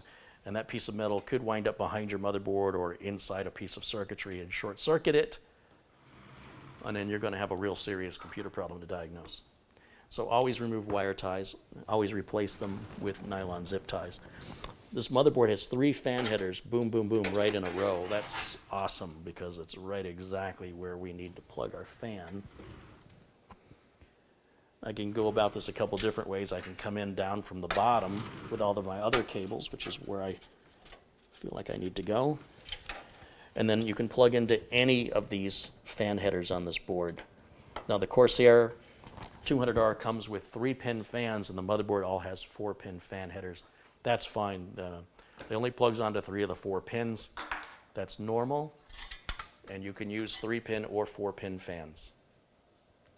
The 4-pin fans are called PWM. And they allow more control over the fan. They can actually bring the fan to a dead stop on a 4-pin fan. A 3-pin fan allows a little bit of control. They can speed up and slow down. They cannot bring it to a full stop. They're not quite as precise. And a 2-pin fan is just positive and negative power. It's just on full blast all the time.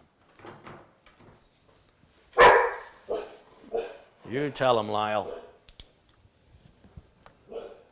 And I've got 2 more fan headers. It's going to be impossible for you to see it, but right behind this white I/O shield and behind the heatsink, right in there, are 2 more fan headers. I was looking to see if they say anything on them. The top one is for a water pump and the bottom one is for a chassis fan. So we can plug this onto the bottom one, which is great because it's easier to get to. On the Gigabyte boards, there'll be a fan header, many of them, right up by that 8-pin power connector, which can be a pain to get to. And even this one's going to be a bit of a tight fit for me, so I'm going to grab some forceps one of my viewers sent to me that I have really come to grow to like. And these forceps, you know, when I first got them, I was like, what am I going to use these for? And now I'm like, oh, I know exactly what to use these for, and I've used them more times than I can count at this point. It's a big old pair of forceps.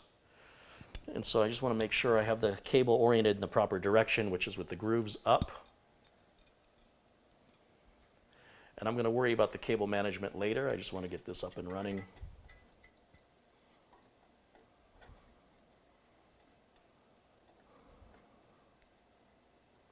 That is a tight fit. You see those forceps just made light work out of that. No big deal, and I'm done with them now. That's all I needed it for.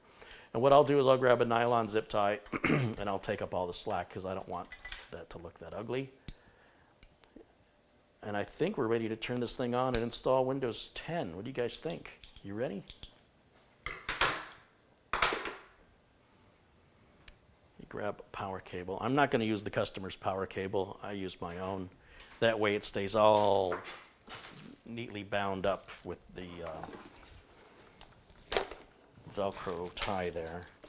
We'll put all the extra screws in there. The box is getting so full it's hard to close. Oh, there's even an extra Velcro wire wrap. Throw that in there. Maybe the customer wants it. And then those are our thumb screws for the case panels. That's go on later. And let's get that out of the way. Let's get this out of the way. So at this point, I'd like to borrow your monitor. You at home. Yeah, talking to you. I need to borrow your monitor. What I'm going to do is I'm going to hook this new computer up. I almost said my computer. It's not mine. This belongs to Justin. Plug in the keyboard and mouse into any USB. I'm going to use the top USB.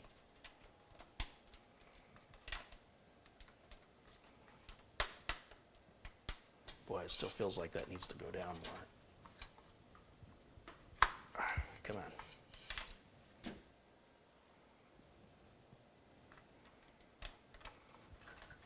Okay. And make sure the power supply is in the off position. And we'll plug power in there. And I'll bring it around if it'll reach. And then I need an HDMI cable. And we'll go out of the back of the graphics card. Remember, we're not going to use the built-in graphics on the motherboard. Well, the built-in graphics are coming from the CPU, but the motherboard is the portal for that to come through. And so there's a little plastic plug that covers up all the ports on a new graphics card. And we'll just take the HDMI plug out since I need to use it. I'm going to put the plug in the HDMI port up top so the customer doesn't accidentally plug into that, which sometimes customers do. They're anxious. They go, oh, cable fits there, I'll plug it in, and then I get a support call. So I found that by buying those little plugs, I get those at Amazon too, bought a whole kit of like 50 of them. And if there's two plugs that are the same, like if they have two Ethernet plugs and one's disabled, or two video plugs and one's disabled, I block the one the customer is not supposed to use so that I can avoid that support call.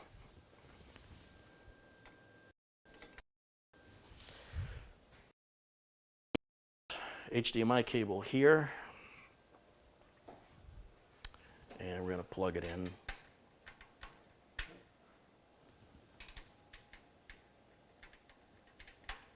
Why is it not going in? There it is. Everything's new and tight. I think that's the problem. All right, let's fire this up. What I'll do is minimize myself here, put myself up in the corner like I like to do.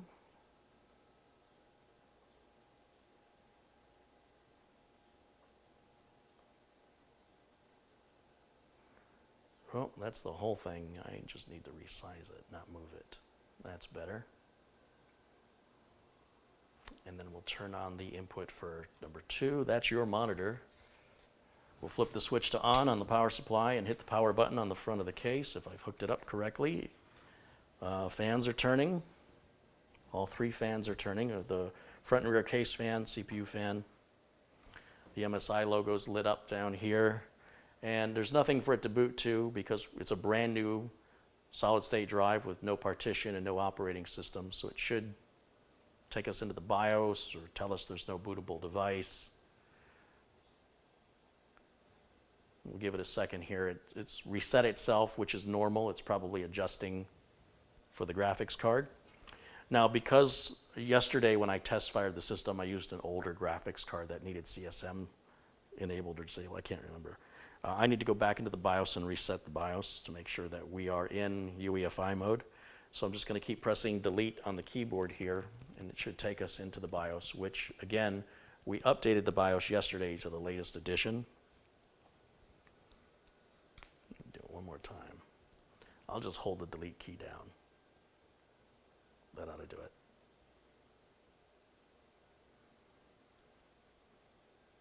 Didn't do it. All right, let's reset one more time. I'll hit the reset button, make sure that works. Good quality control check anyway. I'll start pressing F2 on Asus. They like F2 or delete to get into their BIOSes, as it says at the bottom of the screen. You gonna let me in? Hey, it let me in. And then I'm gonna hit F7 to go to advanced mode. I'm gonna go all the way over to where it says exit, and I'm gonna say load optimized defaults. That's gonna reset the BIOS. And just because I feel a little crazy today, and I never do this, I'm going to go ahead and turn XMP on before you even check the system, because I'm going to invite trouble today.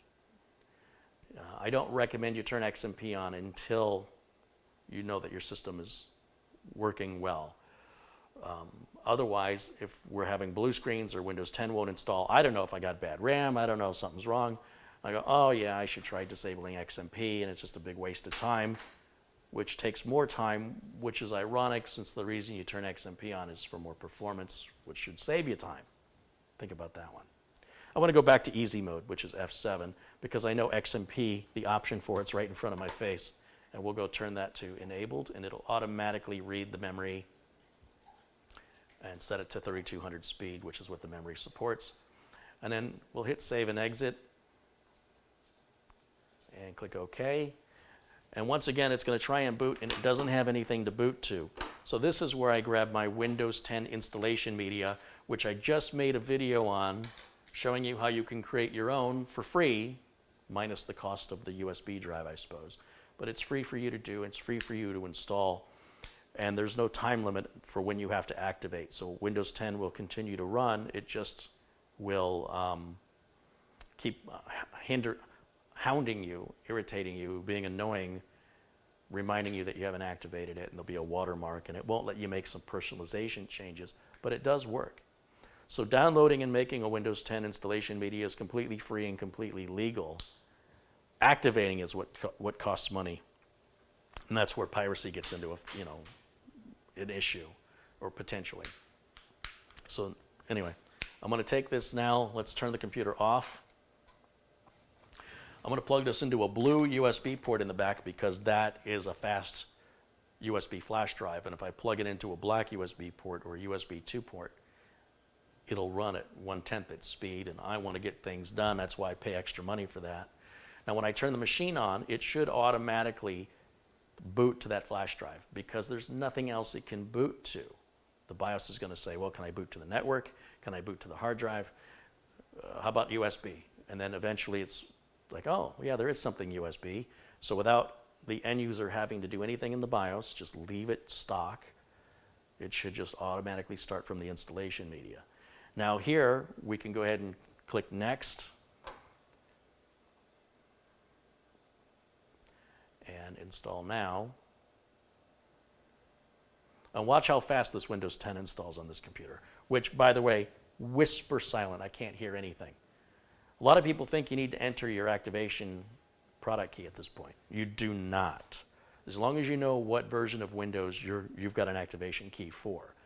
I buy Windows 10 Pro for system builders. That's what I sell and what I buy. So I already know I'm installing Windows 10 Pro. I don't need to enter the product key right now. So right there, you see what that says? I'm going to click that. So typically when you enter your product key, that tells Windows what version your product key is good for. Since we're not entering a product key, we have to specify. So I want Windows 10 Pro. You've got to accept the license agreement. You don't have a choice. Always choose custom install. And it only has one drive it can possibly install to. And that's our 2 terabyte Intel 660p drive. I always recommend when you're building a new computer, even if you're intending to have 2, 3, 4, 5 drives, whatever, when you're building it brand new, or you're going to be installing Windows fresh and clean, disconnect all the drives except the one you want your operating system on, so that this doesn't become a screen of confusion, right? It's only going to find one drive because you'll only have one drive hooked up. We'll hit next. Now, Windows will automatically format it'll automatically partition and then format and then install Windows on this drive. Once our Windows 10 install is complete and everything's okay, in other words, we've successfully finished the Windows 10 install, we can shut the computer down and then we can plug in our other drives. And even then, I suggest you plug them in one at a time, turning on the computer to verify they're getting the drive letters you want in the order you want. And of course, you can always change that in the control panel, but it's just, to me, a lot easier to do one thing at a time and then move on to the next thing. So there's a lot of people that want to build a computer and hook everything all up at once, and then when something doesn't work, they've got a big diagnostic to figure out what's going on. For me, in the unlikely event I have a problem, I will know from the last time I tested it to the next time I've tested it what's changed, and that limits what I have to diagnose. It puts me right into the window of where I need to be looking to solve that problem. And I need another Coca-Cola. That's what I need right now. Let's see if I can get another Coke poured before Windows 10 finishes.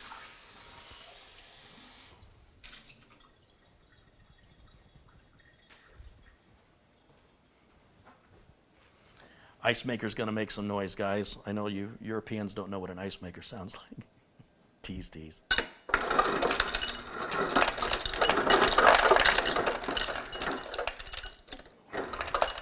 Crushed ice, my favorite.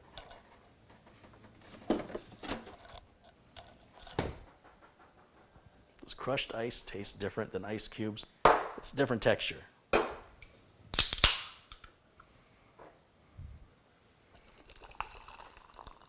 Little ASMR for you guys.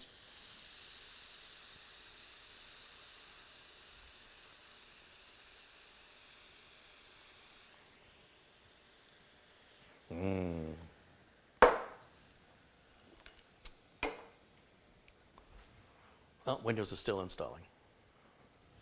This board has some pretty nice RGB on it. I don't know how well you can pick that up in the small screen in the corner, but you'll see this is changing color here. We can adjust the lighting a little bit.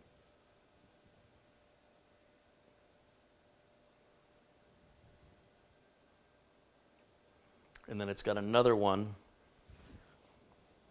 Oh, and the MSI logo is matching, isn't it? So that's blue, that's purple, that's green. That's pretty cool. It seems to be that they're lined up. And then there's another little RGB color behind the graphics card, which you cannot see because the graphics card just covered it up. Well thought out, Asus. They went through the trouble of putting an LED there, knowing full well most people that buy this board are probably going to put in a graphics card, and then the graphics card completely covers and obscures it so you can't see it. Love it. Yeah, spend the extra $10 for the RGB. Go ahead. What could possibly go wrong?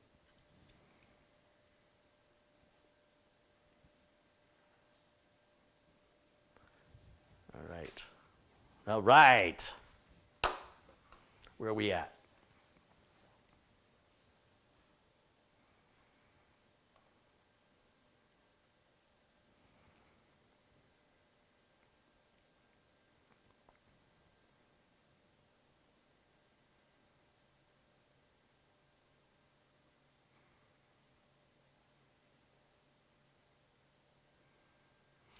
Bruce wants to know if I turn Windows game mode off. I'm only aware of that option on MSI motherboards. I don't see that on other manufacturers. They'd have to have a pretty good cooler to put game mode on because it puts an overclock on the machine. And then with a regular fan, it makes it much louder. And customers very rarely see any benefit from that. That's more of an enthusiast, hobbyist activity.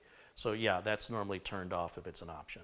The customer can turn it on if they want to, but I don't want to deal with the support call of why is my computer so loud. Steve Devine has contributed $2. He says, thanks, Carey, for another great build. Hey, thank you, Steve. And let me see what I've missed in the chat.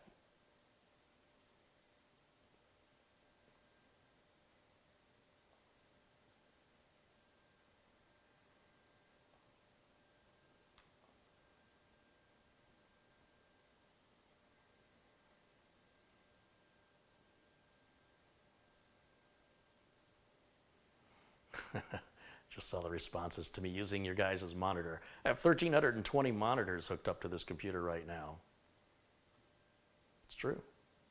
It's true.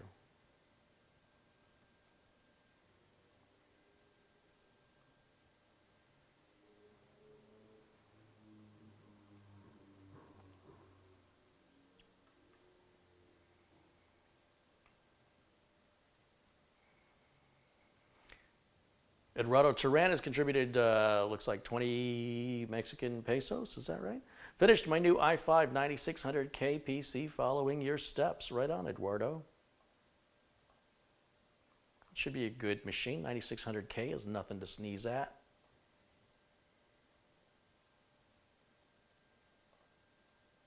And now we've got to select our country or region, which is United States.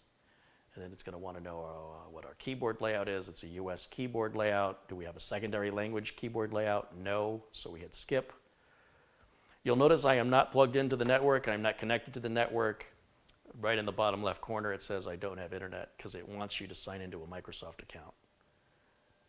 And it really, really wants you to sign into a Microsoft account. So continue, again, with small text on the bottom corner. And then we'll put a name in here. We'll put, this will be Justin.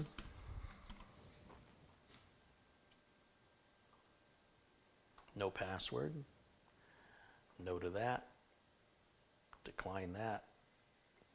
And we'll turn all this off except for location setting. That way it can set the time zone and the date and time for us automatically. So we'll leave location on.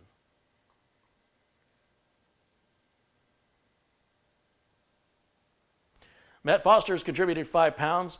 He says, I remember when you used to put a monitor on the table and then you'd have to hunt for a cable, etc. Yeah, because the monitor may only have DVI and VGA, and maybe the computer has HDMI and I have to get an adapter, or the cable's not long enough. And then when I point the camera at the screen, it's like shining a light at the camera. And so the camera adjusts the darkness automatically, and then the whole room becomes dark. And then sometimes there's these lines that move up and down the screen. And thanks to Colin Hilton, who you'll often see in the chat room, contributed this amazing $900 capture card from Magewell. It's got 4 HDMI inputs that are all HD, hence the HDMI. And I'm only using 2 of them right now, one for this camera that I'm talking to you on and one for the output of this computer. And I can still hook the other 2 cameras up I've got to that capture card before I fill it up and have it all in sync simultaneously and have them all on screen at the same time, or any number or combination thereof by themselves or together.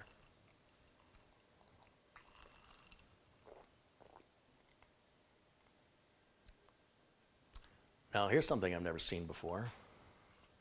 What is this?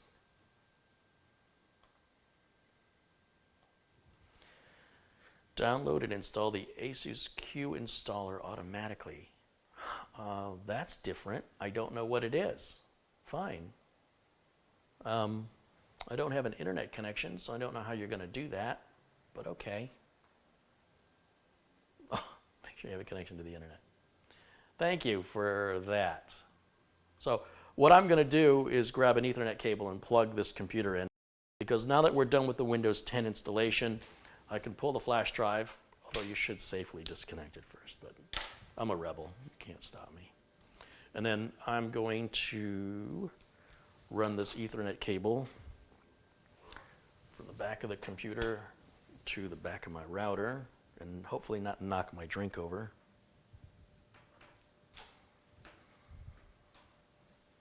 Because that would be a waste of a perfectly good Coke.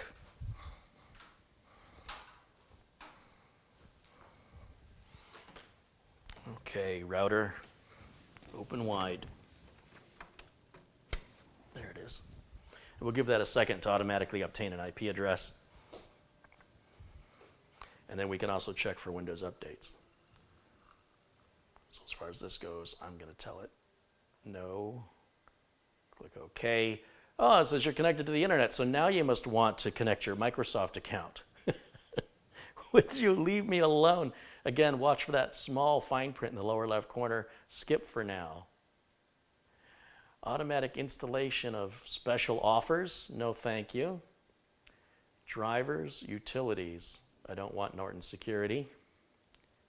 You know, I don't want any of these utilities now that I think about it. Let's just turn them all off. So that's going to install all the drivers only, and we'll download and install. Now that's typically what you'd find with the driver disk that's included with your motherboard. And it appears that ASUS is working with Microsoft with their Windows Update service to identify when you have an ASUS branded motherboard and to prompt you for this to happen automatically. This is a standard Windows 10 install that I've used on numerous builds that you've seen here on this channel. And that is the first time that something non-Microsoft related has popped up after the Windows 10 install. And I've done nothing different. I have to say I like that. I like the automation that it just happens because most people don't know. And now all the stuff that it's showing you on the screen is advertising. It's not what we're installing. It's basically just advertising all that stuff. It's only installing the drivers that we checked. That is a whole new experience for me. I've never seen that before. And also completely unnecessary, but it's a nice touch.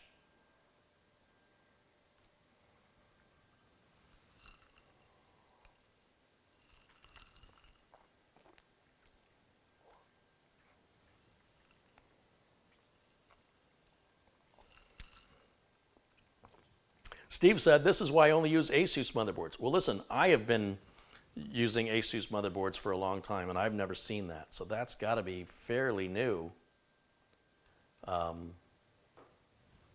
an addition. I've never seen that before on previous ASUS motherboards when I install Windows 10 on those.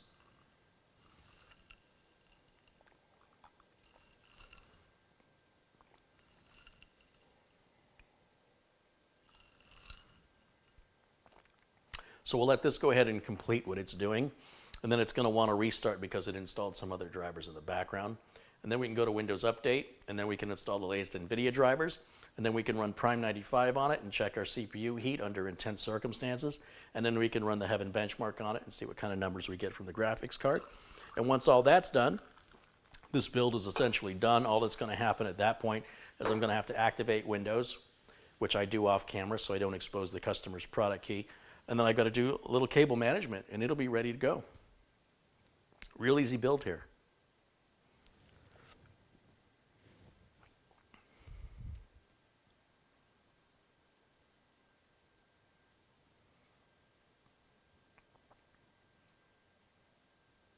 Will the ASUS Q install bloatware? Well, you know, it depends on how you define bloatware. It's only installing the things I've checked. Right? So if I had just left everything checked and click next, I'd get stuff that I personally don't want on the system. That doesn't automatically make it bloatware. And you won't get anything else other than reminders from the Q installer software when there are updates. You only get the items you check.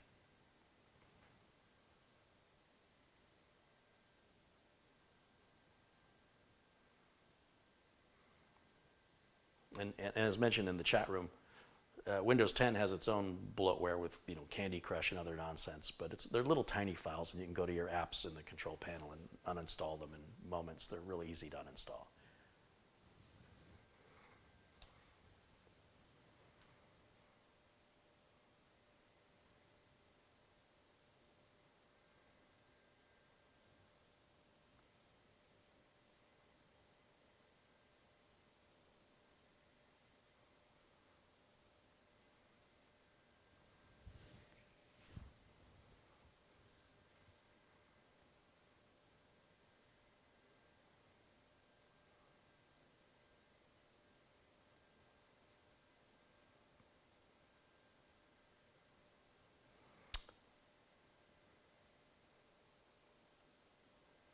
But Kernia says I heard it was something built into the firmware that loads that installer. Yeah, that's probably what it is.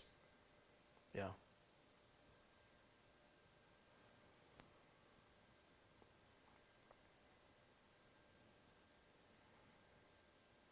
But it's working with Windows 10. In other words, the change in the firmware doesn't do anything without an operating system that recognizes it and knows what to do with it. So it's got to be a combination of working with Microsoft to identify it, and then ASUS providing that through certain motherboards apparently that they sell. I don't think it's universal across all their motherboards. Although I'm sure that's probably the goal to get to.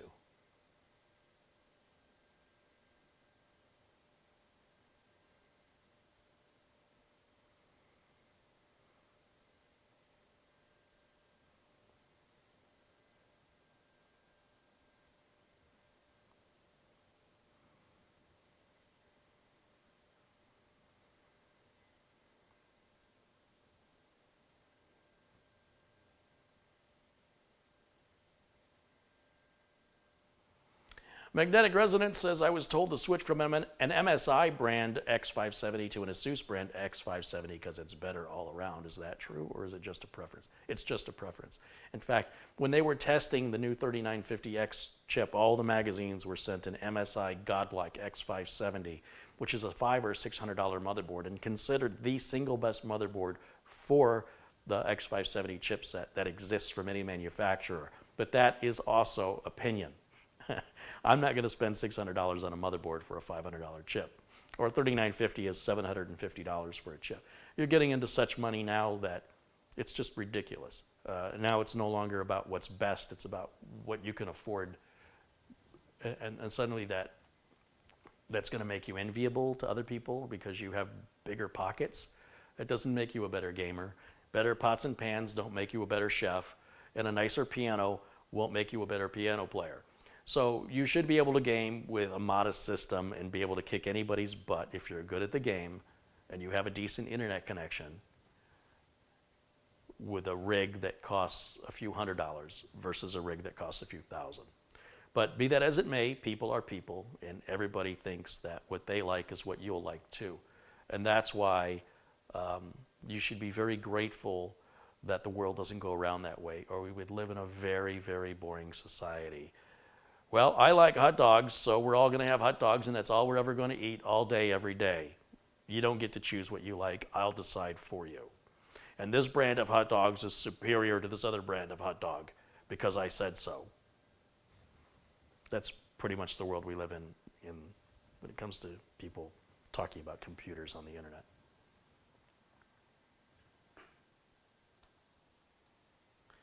I can't read my screen. What does it say? The installation is complete. Please restart your computer, yes or no? Well, it really wasn't a question, but okay. Let's restart. Let's see how long this takes to reboot, although it's probably going to finish installing updates, which may delay our boot time a little bit.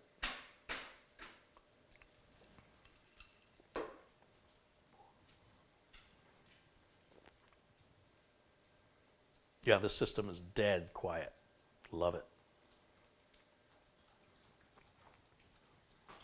Okay, Windows is back up and running. Let's go to Windows Update. It's the first thing I like to do.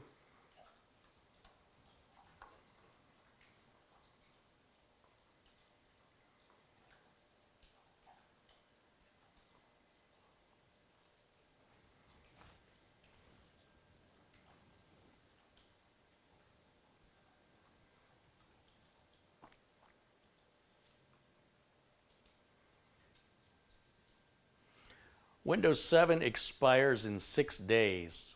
6 days? 5 days. On Wednesday next week will be the last day of support. And Microsoft will no longer issue updates for Windows 7 to protect against all the constant threats on the internet. And therefore, it's unwise to run Windows 7 beyond next Wednesday. It won't be super dangerous on Thursday, but it will be less secure. And every day thereafter, it'll become increasingly more secure the longer you use it. And eventually you won't be able to browse certain websites, won't work anymore, printers won't install anymore, software won't be compatible. It's sort of like trying to run Windows Vista today and trying to find an antivirus that works with it, or trying to load certain web pages, just they won't work because the browser won't support them. And then other browsers won't even install. If you try and run Windows XP today, there are browsers, you can't put Chrome on it, you can't, it's just pointless. It is just slowly erodes to the point of being useless on the internet anyway, or adding any new hardware or software is going to be extremely limited. So I don't care what operating system you use, and I don't care if you don't value your identity.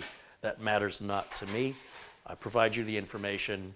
You know the challenges and the gambles you're taking or the amount of money you have to spend to avoid it. I've done my job. Let's see, we're still installing. Good, good, good.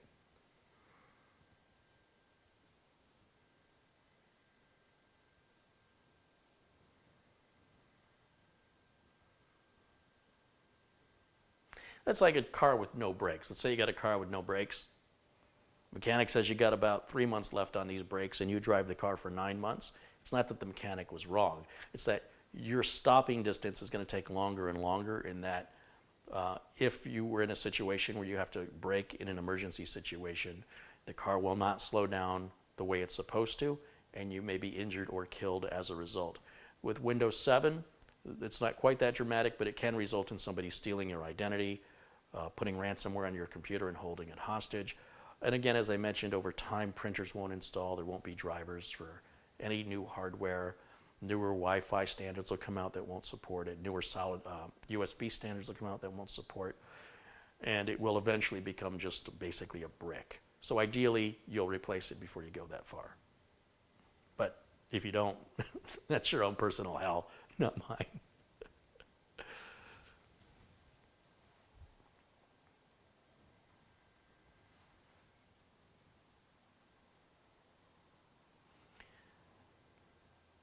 Can you still buy a Windows 7 license key? I probably got a couple around here if you want to buy one. They're not worth much anymore.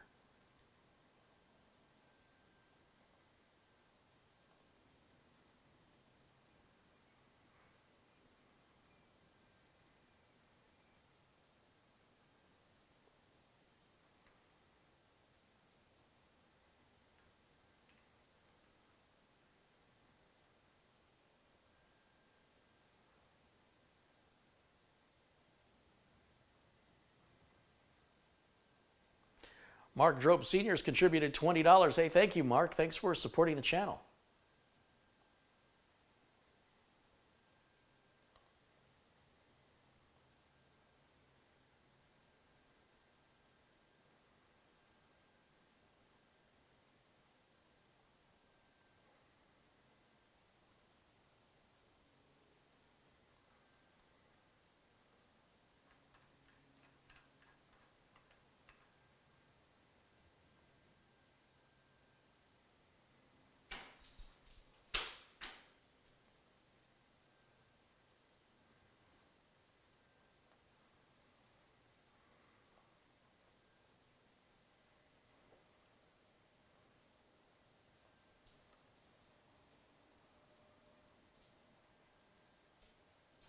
Could you buy Windows 7 and then immediately upgrade to Windows 10 for free? Yeah, you don't even have to install Windows 7.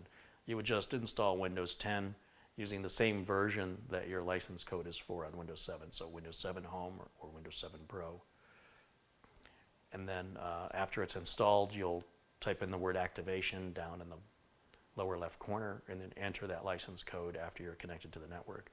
And it should activate. It'll activate Windows 10.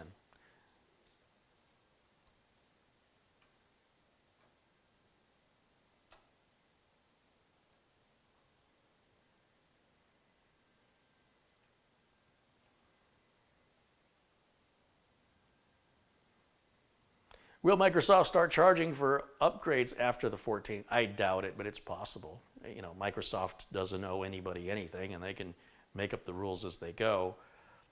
Who knows? It seems unlikely. But I've been wrong before. All right, let's restart this now. Since those updates have been put on, they can take effect.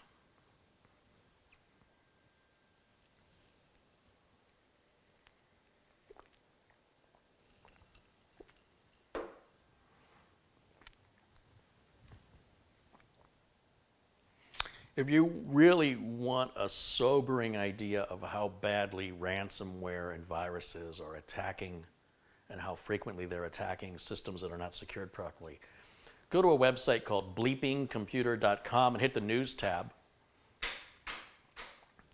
And I challenge you to read every article posted there since the 1st of January. You're going to find that this is a very rampant and serious problem. And every person that the stories are written about, every company thought it wasn't going to happen to them.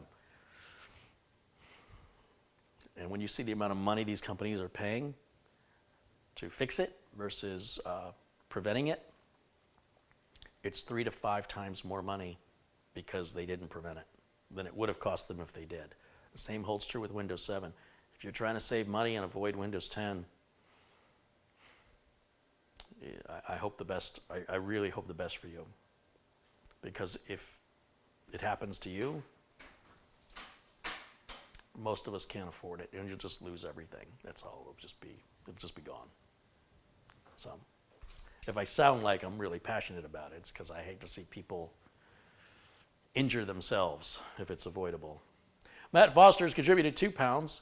He says some ATMs in the UK still use Windows XP. Well, here's the difference.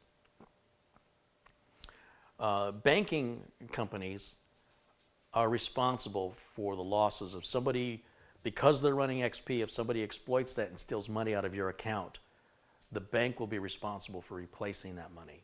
See, I'm not responsible for what you do, and you're not responsible for what I do. So all I can do is advise you and warn you that if you want to take these chances, this is the risk you're putting yourself at if you continue to use Windows 7 after that date. Now, I don't care if you want to point at somebody else and say, but they're using it. Well, you're not responsible for them. And when they fall down and hit the face against the wall or the floor, you're not the one who gets injured, and you're not the one who bleeds, and you're not the one who has to go to the hospital. So let them do what they're going to do. I don't suggest being a lemming and jumping off the cliff with everybody else. But again, it's just my suggestion.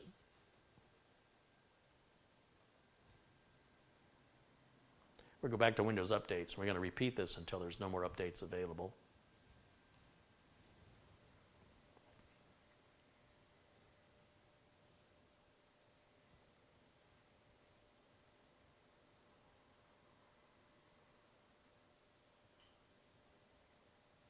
All right, one more time.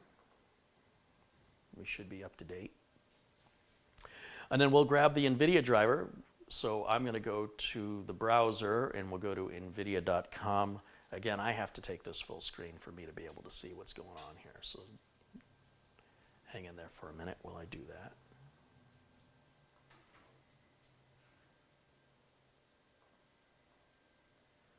All right, let's go to nvidia.com. And then we'll search under drivers. GeForce drivers, GeForce 20 series. This is a 2070. Oh, this is not a notebook. I don't know why it defaults to notebook. Do that again. 2070 for Windows 10 64-bit. Start search. There's our latest driver, released January the 6th. We'll download that. And hopefully my faster internet connection should do this really quickly.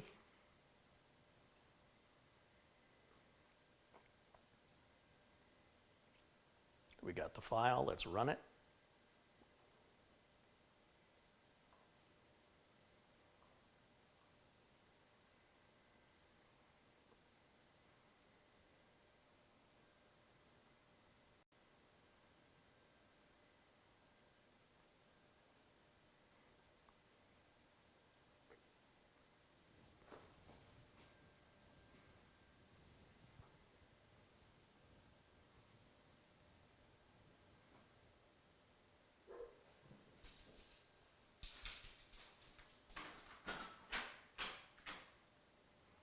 Michael wants to know, is there a reason you did not use a gigabyte motherboard? Yes, the reason is the customer wanted this motherboard.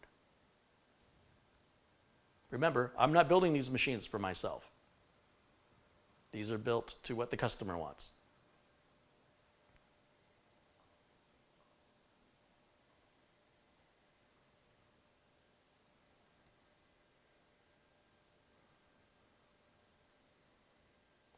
These are the customer's parts, they are not my parts.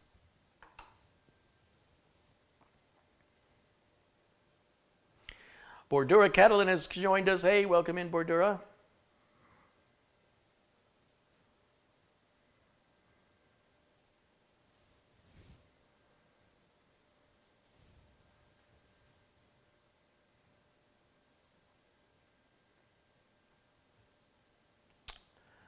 And hopefully this driver will install relatively quickly, and then I can move on to the next thing.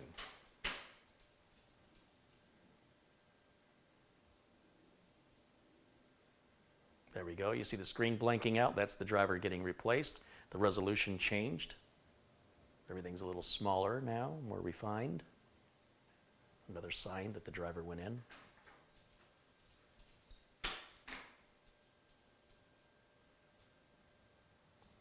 And click.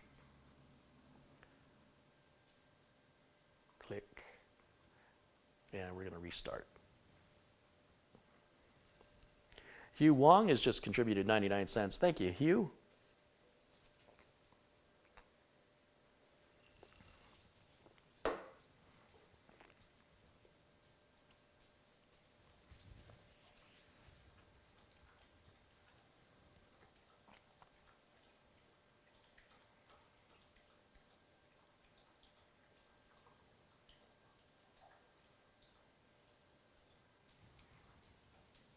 XMP seems to be running just fine. I'm not seeing any issues with that. So what I want to do now, once again, I'm going to go full screen so I can see. Because this is an Intel solid state NVMe drive, we can download the NVMe driver from Intel and the SSD toolbox from Intel. So I'll just go to Google and we'll type in Intel. Oh, wrong keyboard, Carey. We want to go to Google.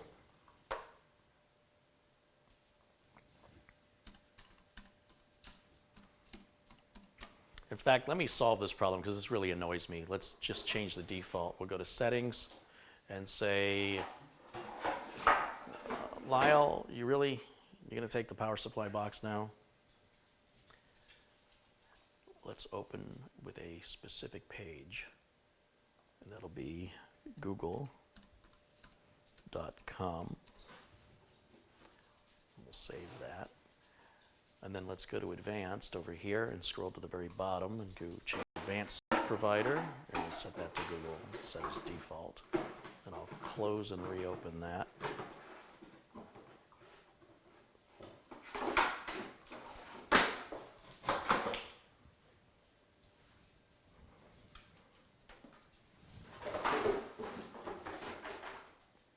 Are you getting that power supply box? Is that what you're doing?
Causing trouble?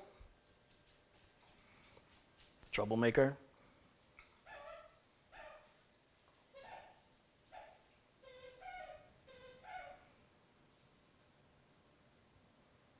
Well, you ripped that box right in half, didn't you? You're not messing around today.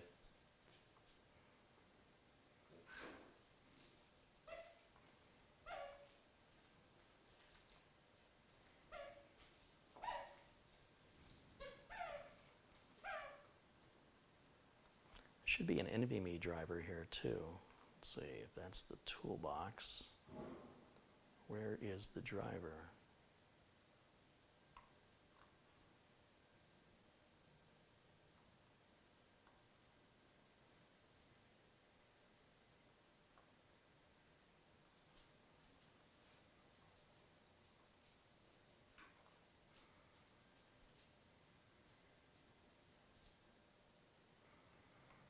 It's in here somewhere. Let's just search for it. Intel NVMe driver.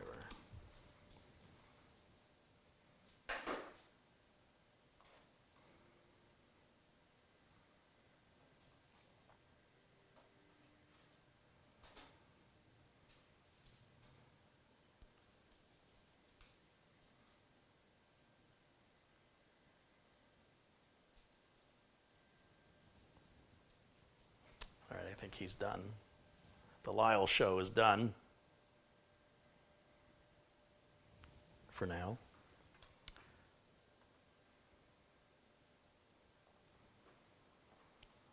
Firmware update tool, solid state toolbox, data center NVMe Windows drivers, client NVMe drivers. That sounds right.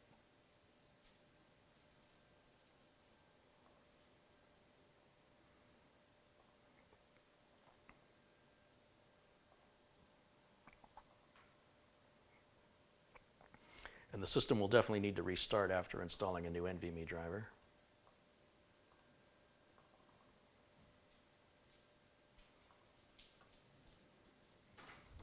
And that should be optimal now for performance.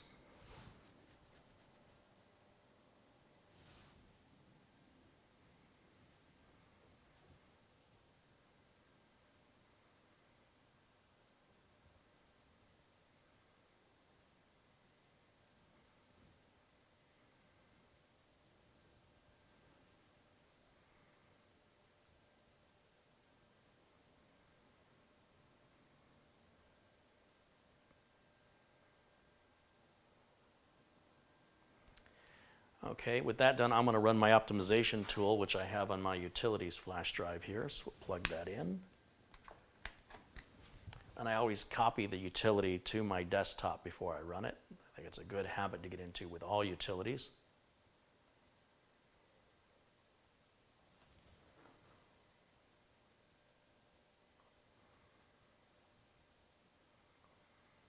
So that is right there.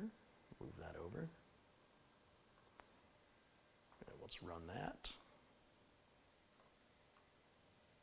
So it's going to make some changes. You'll see some access denied error messages. That's normal as we turn off drive indexing.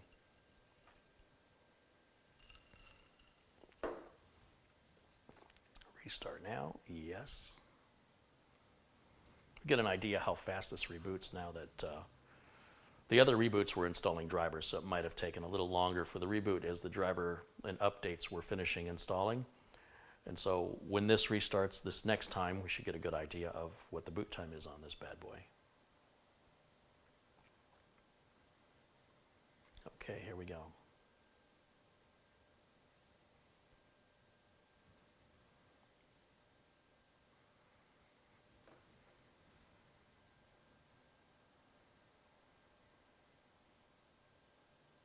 Not too shabby. I could probably speed that up a little bit if I enable fast boot in the BIOS, but it's pretty good the way it is. We can bring up the Intel SSD toolbox here. Take a look at the status of our Intel solid state drive. Yeah, it recognizes 660p. We click firmware update. Check for updates. I'm sure it's going to tell us we have the latest version.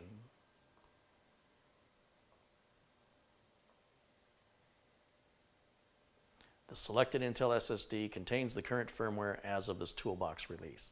So you have to get a newer version of the toolbox in order to get a newer version of the firmware. This is the latest version of toolbox 3.5.12. There's the Intel SSD optimizer. We can run that now. And we can even set it on a schedule to run this on a regular basis so you don't have to do it manually. And over time, it helps to clear the internal cache of the solid state drive to boost performance. Because the drive is brand new and we've only just started writing to it, that's not an issue for us. It doesn't hurt to run this. You can't run these utilities too often. There's no downside to it other than whatever time it takes that you're waiting for it to complete and you're not doing, whatever the reason is you have it. Let's dismiss this error message here because I don't care about signing into Microsoft account, which is now the 6th time they've asked us. We can run that even though it's really no benefit to us at this point, but just to demonstrate to you how that works. And then while that's running, we'll go back to my flash drive and let's copy off the testing software that we need to test this computer. I will put on, let's see, to monitor the temps, we use a program called HW Monitor right here. We'll drag that out. For Intel, if this was an AMD system, I would use HW Info. These are all freeware applications, and you can Google their names to pull them up and run them on your own system. I want to look up Cinebench, we'll grab that, and then we want Heaven Benchmark, we'll grab that. And let's run the Unigen superposition as well, we'll grab that one too. Oh, and I need Prime 95, let's grab that. Crystal Diskmark Portable, let's grab that, and let's run some tests. Told you that was a fast flash drive, didn't I? This is still running the cache, and it's probably needs me to stop writing to the drive so it can do what it needs to do to clear the cache. I didn't think about that until just now. Like, wow, that's taken an awful long time. I wonder why. Stop picking at it or it won't heal. It's funny, I just cleared that error message, and it came back again with another exclamation point. Now what do you want? Set up OneDrive. Leave me alone. There. See, I got a little green check down there now. Let's see how long that takes to turn into an exclamation point for not signing into a Microsoft account. It's kind of bogus. If that's an exclamation point, it should be something serious. Not an opportunity for marketing more of your stuff.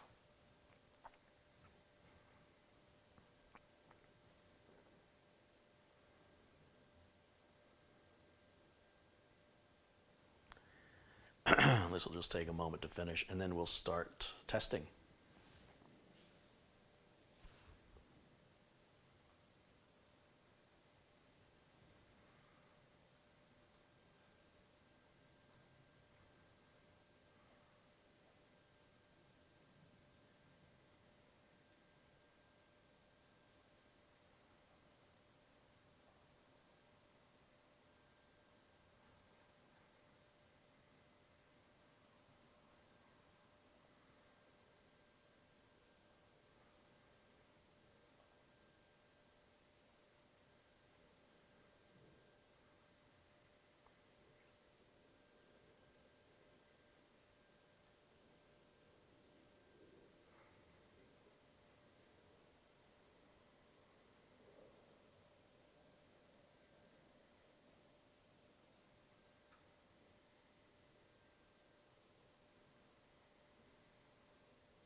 Okay, that's finally completed.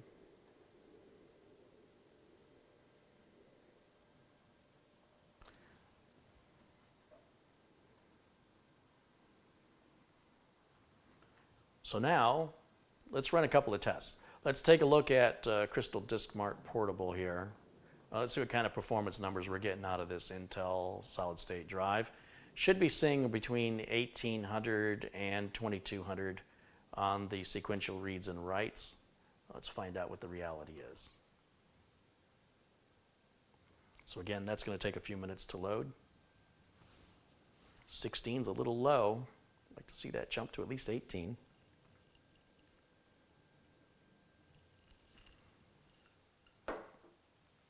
It's going up a little bit. 17, that's better.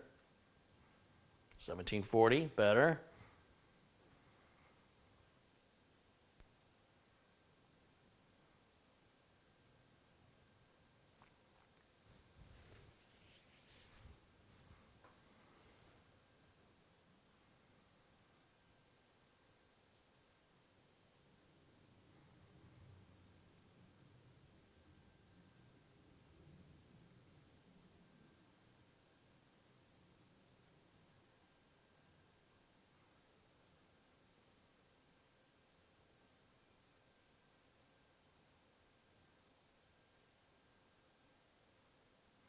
Nick wants to know if Orico reached out to me after I tested their drive. Everybody's at CES right now, which is a madhouse of chaos.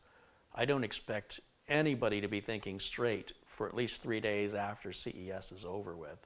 So I'm not even reaching out to them. I'm keeping my distance from all the manufacturers right now because I can pretty much tell you what their response is going to be. I'm at CES right now. Let me get back to you when I return. And I don't want to pile on. I've been to CES, I've done that, it's a nightmare. I definitely don't want to be part of the problem, so I'll let them take care of that first.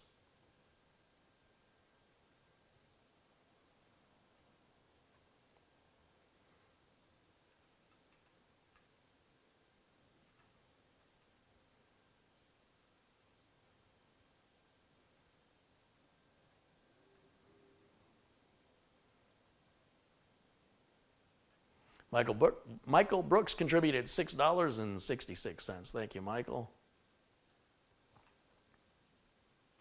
See if I missed any other contributions while I was working full screen there. Thomas Robinson contributed £2.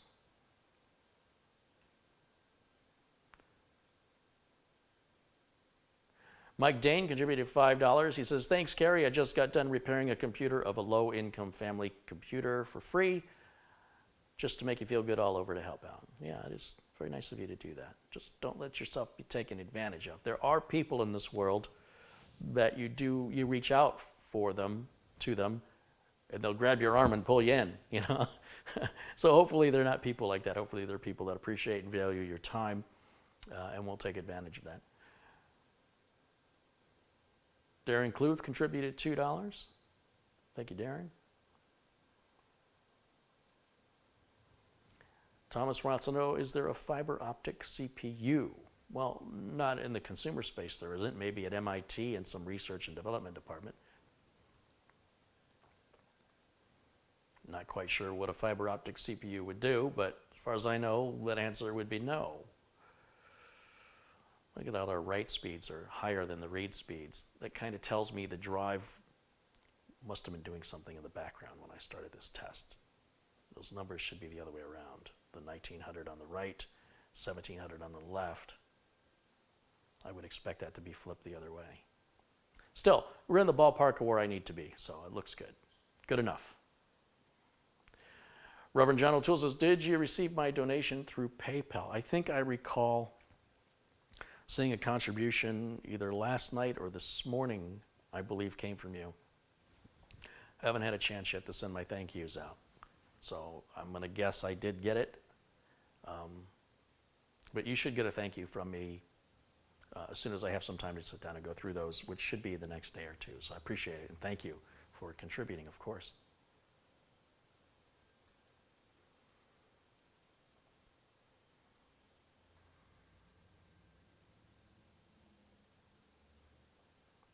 All right, these look like our final numbers right now on the benchmark, and that's what we can expect from the Intel 660p. It's going to vary a little bit, but we're in the ballpark where we're supposed to be, and that's pretty much why I benchmark. I don't benchmark to set records. I benchmark to make sure the machine's operating within the specifications that the hardware claims it can do and what my past experience knows it can do, and we are there. So I'm going to go ahead and close this down. That test is done. The next thing I want to do, I'm just kind of curious, we can run Cinebench here, which is a pretty easy test to run since there's no installation required. And let's see what kind of numbers we get on the OpenGL and on the CPU test. So we'll do the OpenGL first.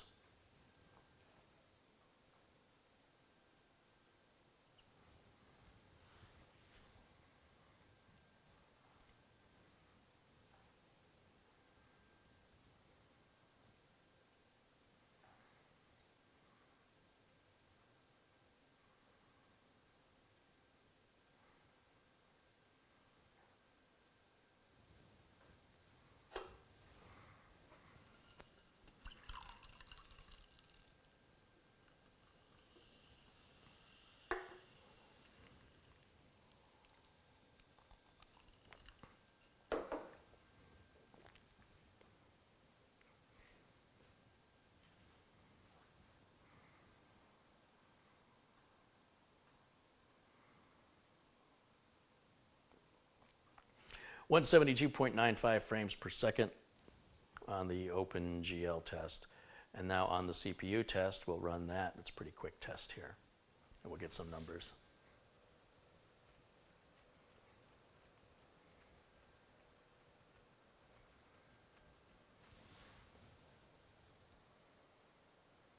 I can hear the fans cranking up a little bit. It's still pretty quiet though. There's your numbers 2056CB, and I don't know what CB stands for, but you can see how it compares. It's ridiculous to all the other. The software is quite old, so the numbers back here are dated. But anyway, looks good. Now we can run Prime 95, so I can just heat the CPU up. We put an unrealistic workload on the computer to determine that if under these circumstances it stays cool, then whatever the customer is going to do with it, we can expect the computer to work just fine. So we'll give HW monitor a minute. There it goes. And we're looking at the temperatures. Right up here it says the value, that's the current value. The middle is the minimum value, and to the right is the maximum value. So when we focus on the 8 different cores in the CPU, they all have their different temperatures, even though they're right next to each other. You can see the maximum temp we've hit so far is 46 degrees centigrade. I'm going to run Prime 95. This is version 26.6 with all of the defaults left alone. We'll hit OK. And now it's going to put 100% workload on all 8 of those cores. I'm going to let that run for 15 minutes. So I'm going to grab my timer back here. And even though a few seconds have already gone by, we'll start the timer a little late. And we'll let the timer go to a full 15 minutes unless our CPU hits above 85 degrees centigrade. If that happens, I'm going to stop the test and figure out if something is wrong. If the CPU is not seated correctly, if the thermal compound's not been applied correctly, if the fans aren't spinning correctly, if the fans are plugged into the wrong ports on the motherboard, all these things can contribute to why a system may be running hotter than it should. It's rarely ever a case that a customer will push a CPU to hit all the cores at 100% for a full 15 minutes. It'd be like testing a car by putting your foot down all the way to the floor on the gas pedal and driving it without lifting your foot up for 15 minutes. Is there a road you can do that on where you wouldn't have to brake or slow down to turn? I don't think so. I don't think there's just a straight runway long enough to go flat out for 15 full minutes. It's highly unrealistic that you would do that in the everyday operation of the vehicle, even if there was a place where that was possible. It seems unlikely in regular, ordinary use of your vehicle, even if you use your vehicle in extreme circumstances, that if your vehicle could survive that, going full out, full bore without overheating for 15 minutes, it's likely not going to overheat under whatever circumstances you place it in. So that's the same logic. Once again, when I run these benchmarks, I'm not looking to set records. I'm not looking to compare how this system is better than somebody else's. What I'm doing is exercising the machine to determine that it is fit. And it's got to be fit to my standards so that when the customer gets it, I'm reducing the odds of a support call. Support calls cost me money. They eat into my profit. Also, support calls don't make customers happy to have to make them. So it's a win-win for me to go a little bit above and beyond to ensure that this machine is going to operate perfectly for the end user regardless of what they decide to do with it outside of overclocking. If the customer overclocks it, any issues or heat problems are on them. It's not my responsibility. It's not my support. That's a problem they created for themselves. It has nothing to do with the quality of the work or the components that I use. And that's a problem that is not covered under warranty. They either have to fix it themselves or pay me to fix it. Because I don't want to go out of business. That's why. Thomas Robinson's contributed £2. He says, another excellent build, Carey. Hey, thank you, Thomas. We are 2.5 minutes in on this test and still sitting really nice on our temps.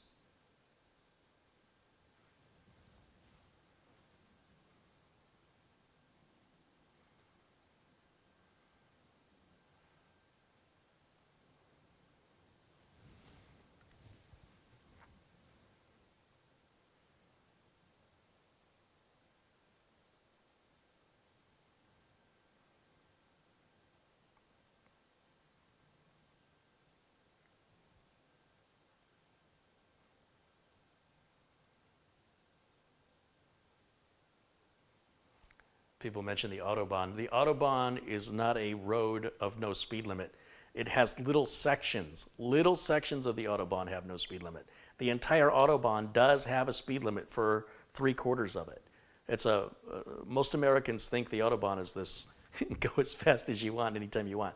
There's only designated parts of the Autobahn where that's possible. And I don't believe, flat out, that you could drive for 15 minutes on those areas of the Autobahn. I don't believe they're that big. I've never been there, but I can tell you from what I've seen online and on TV shows like Top Gear, those areas are fairly limited. But maybe somebody who lives in Germany could tell us and clear that up. Like Christoph watches us in Germany, and I'm sure he could clear that up.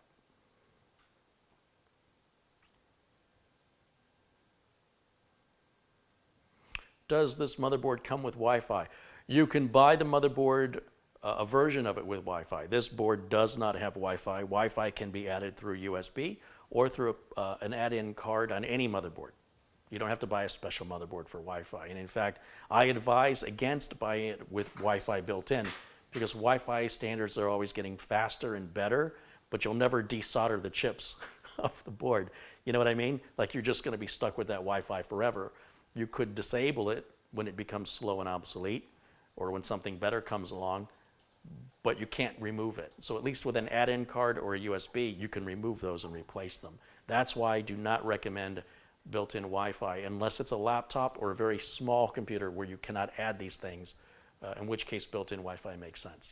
But if you always want the latest and greatest Wi-Fi, you don't want it soldered onto the board. Mart has contributed what appears to be £5. Built 2 computers with your guidance. Can I build them for the rest of my life? Keep it up, Carey. Thank you, Marta. Yes, you can build them for the rest of your life. Absolutely. And thanks for giving back to the channel. Radax1912 has contributed 100 check. What did we say this was? We did this yesterday. 100 CZK to USD. Check, what are they called? Koruna. 100 Czech koruna is $4.40 US dollars. Hey, thank you to Radax1912 for supporting the channel.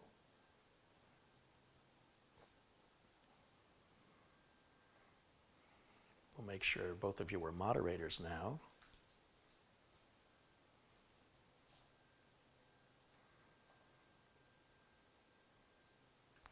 $1,154 people are watching this live stream. Tell me where you're watching me from. Where in the world are you?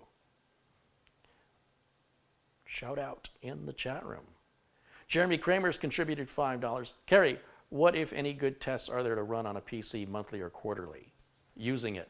Using your computer is the single best test that you can run on any computer. So use it every day, use it every month, use it every quarter. When it's not performing the way you expect it to, if the performance changes, the first person who's going to know the difference from the way it used to run to the way it's running now is the person who uses it. There is no test better than reality. Lyle, stop taking my stuff, man. Not cool. He just went outside with something. I didn't see what he took.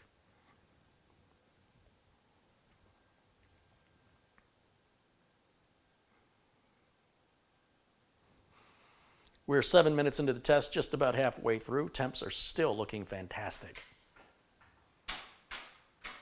I'm going to throw some of this stuff on the floor away, so I'm going to step out for a minute, and I'll mute my microphone, but it'll be right back.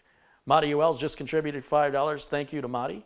And look at all the locations around the world watching us live right now, watching me live right now, but joining us live in the chat room. From Israel to Jamaica, Wales to Pennsylvania, Texas to Sweden and Serbia and Scotland. It's awesome to have all you guys here. I'd love to see that coming through. For 1,146 people watching, and maybe 40 people have told us where you're watching from. Lurchicus has contributed $10 and says, I never fail to learn something new from you or chat. Thank you. Back at you. Thank you. Okay, I'm going to come right back. I'm going to just, before Lyle takes all my stuff outside, I'm going to take it out to the recycle bin here real quick.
Let's see how we're doing on these tests. Oh, it looks like it timed out on me. The screensaver went on. Hold on.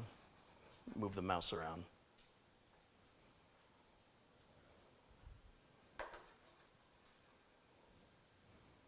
Or did maybe the dogs knock the cable loose? Oh no, which PC just went to sleep. So that means the test has been running, well, according to the timer, we're 11 minutes and 30 seconds in. Temps are still looking fantastic. Fantastic. I'm very pleased so far. Okay, I always going to throw this away.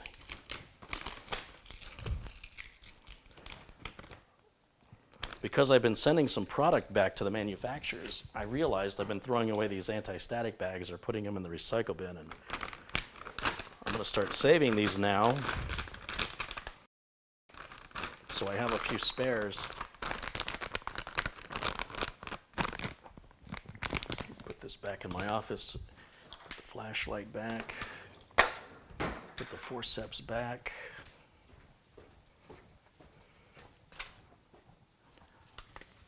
In fact, a lot of what you're seeing me do now is what happens after a stream ends. I have about a half an hour of work when a stream ends to put everything away and to put the kitchen back to a usable, to clear some counter space to be able to use the counters and whatnot. And that doesn't include the amount of time it takes to set everything up to begin filming. This is one of the advantages of having a studio where I can just leave things and it'll save an hour of my day at least. I still have to get a power supply installed in Martin's computer. He called me the other day because I expected to have it done. So I think as soon as I'm done with this, I'm going to put Martin's machine up here, get that power supply put in, and get it done so I can roll them out.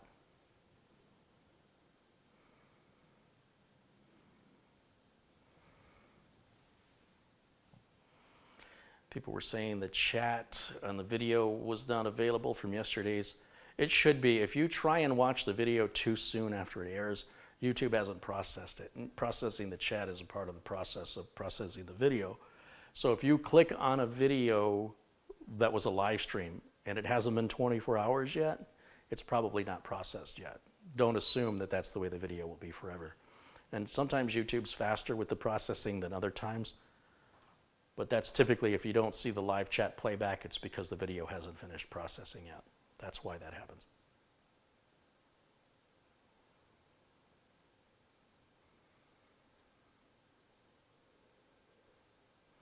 So we're just maximizing 66 degrees centigrade. We're just over 14 minutes in this hammer test. It's just hammering this machine, this test.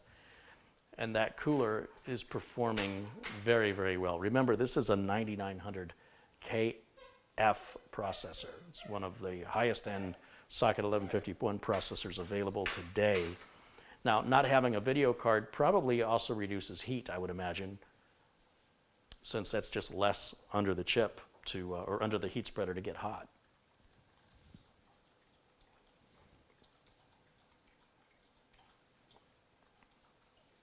Have you considered a studio in your backyard? My backyard is not big enough, and the backyard belongs to the dogs. That's their backyard. The backyard's also not deep enough, and it would require electrical, and it would require permits for human habitation to include air conditioning that would be required to be in there, insulation to soundproof it, and then of course you need a roof on it, make sure it's not going to leak.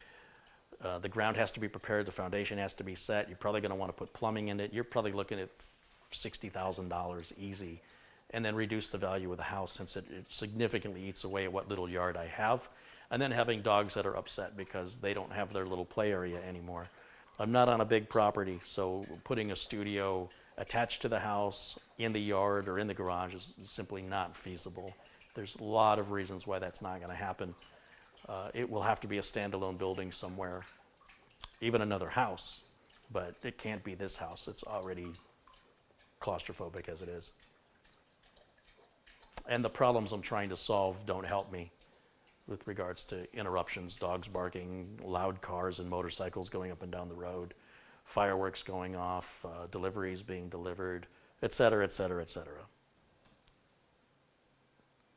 The garage is not going to work because I have no place to park my car. So not only that, as long as I have a garage door, there's no insulation and there's no soundproofing, it puts me that much closer to a loud road. You can hear people having conversations through the garage door as they're walking on the sidewalk outside.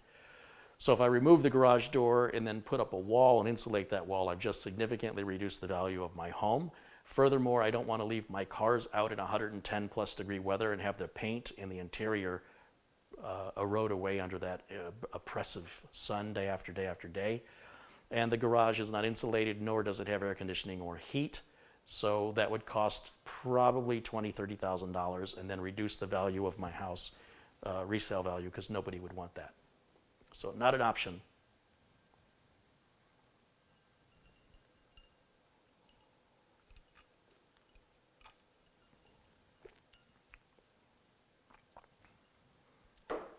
"17 minutes into the test." Remember I said I'd run the test for 15 minutes? I'm going to go ahead and run it a full 20 minutes because sometimes Prime 95 gets hotter between that 15 and 20 minute mark.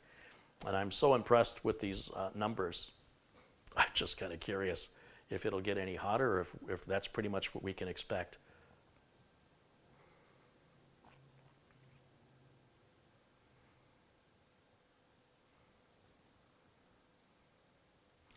You thought I lived in a deserted area. No, I live in a desert, but it is not deserted. Phoenix is the 5th largest growing state in the United States. I don't know how many millions of people move here every year, but it's ridiculous. The amount of people that are in Phoenix now is more today than ever in the history of the United States, and that number is only going to get bigger. So I live in a very crowded, tight area because, well, the United States is a big place. Everybody lives, the majority of people, not everybody, but the vast majority of people live in cities. So you have these big open areas of nothing, and then you get into these urban areas where everybody's concentrated into a small area. Look at any of the boroughs in New York, look at Boston, look at Chicago compared to the rest of Illinois. There are these massive infrastructure of jobs and homes and subdivisions and roads, and everybody just congregates to where the jobs are. And then that opens up restaurants and shops to, hey, come spend some of your earned money over here. And it adds to crowdedness and congestion on the roads, in the stores. No, I am not in a deserted area. No. One of the advantages of moving back to Michigan is there'll be much more land. And that land won't be brown with scorpions and rattlesnakes and cactuses. It'll be beautiful. It'll have green trees and grass and life, and ideally I'll get back there before too long. We're at 19 minutes, just crossed over on the timer. Still haven't broken 60, what's the highest temp I can see here?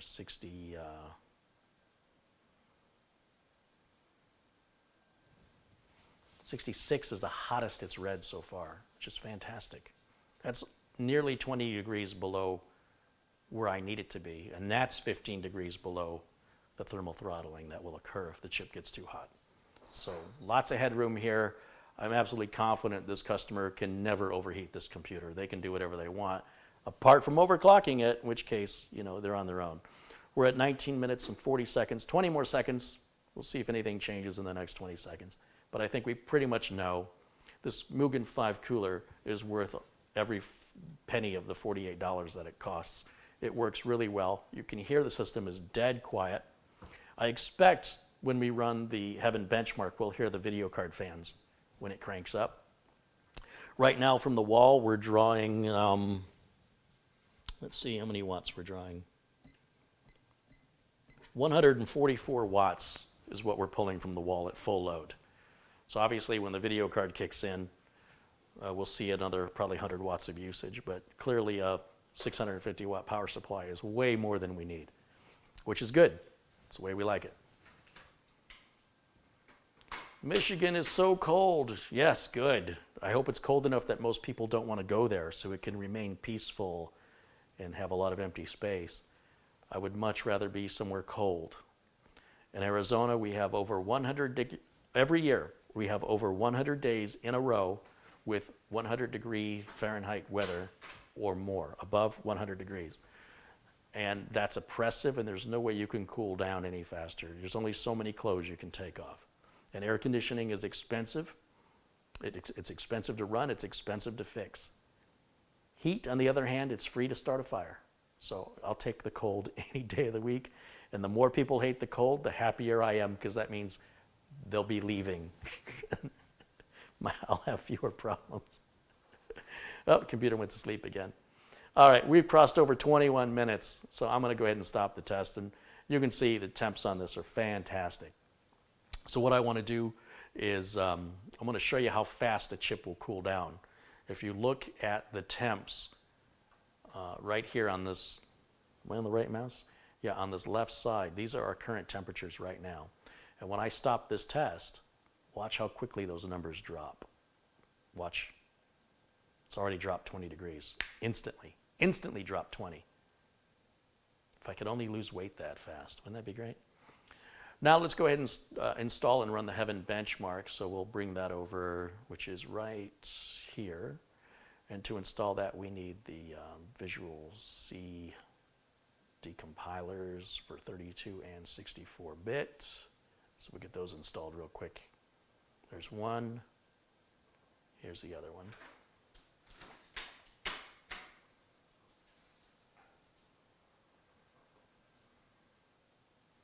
Perfect. And then we'll run the Heaven benchmark install.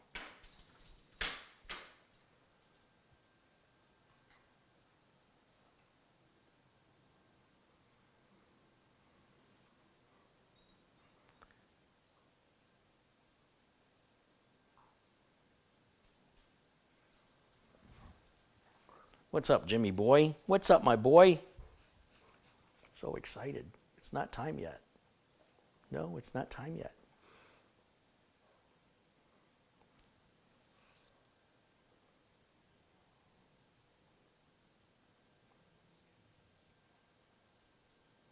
Just the day and time.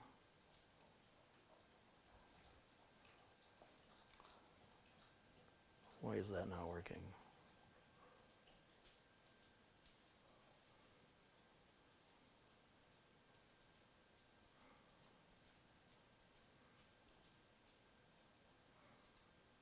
There, that's better.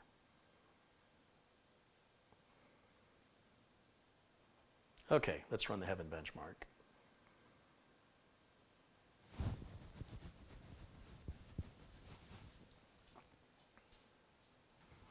I don't need this timer running anymore. I could stop that.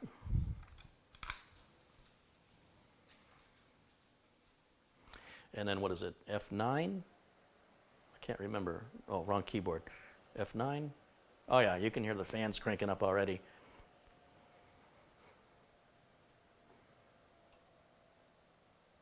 I can reduce this total image size if you want to see those numbers. I know my logo covers up those numbers.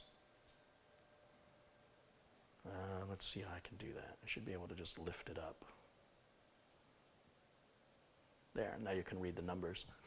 And then I'm going to step out one more time. I'm going to mute the microphone. I'll come right back.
Okay, so there's our final benchmarks on the RTX 2070 Armor from MSI running Heaven Benchmark 4.0.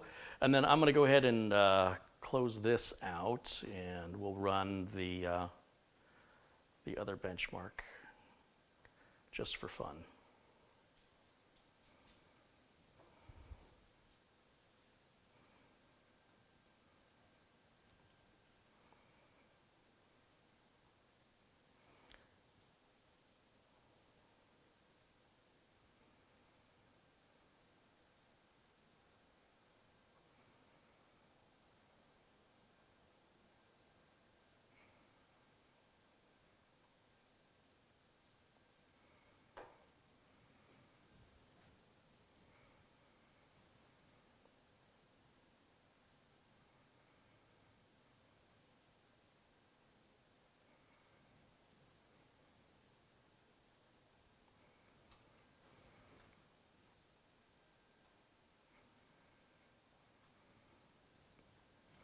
So this is the superposition benchmark from Unigen.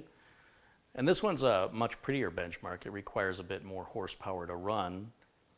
I don't know that it demonstrates any ray tracing on this one. Clearly, it would be nice to see with the graphics card of this caliber. But again, I'm really convinced of the benchmarking numbers that we're fine, the machine is good, and this is just sort of for kicks because it looks pretty. And then beyond that, I'll just do some cable management, button it up, and it'll be ready to go to Justin, and he can start getting to work. Get some work done, Justin. Back to work. That's the sound of my whip.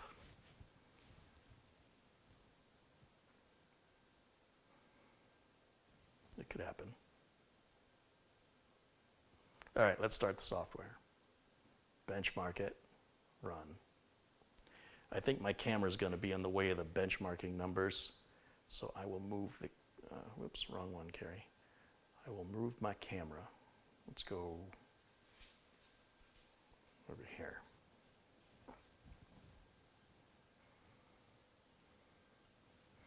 Carey, do you uninstall all those benchmarks when done? Yes, except when customers request to keep them.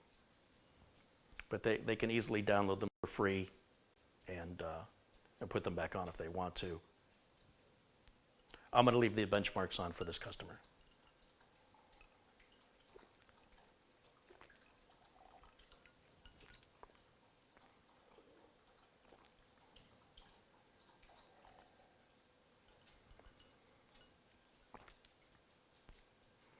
Most of these benchmarks are not going to run in the full mode because they're not paid. Some of these benchmarks cost upwards of $2,000 to run in a professional environment. Not making that kind of money here on YouTube, but this at least is a form of measurement that, again, I'm not looking to set any world records.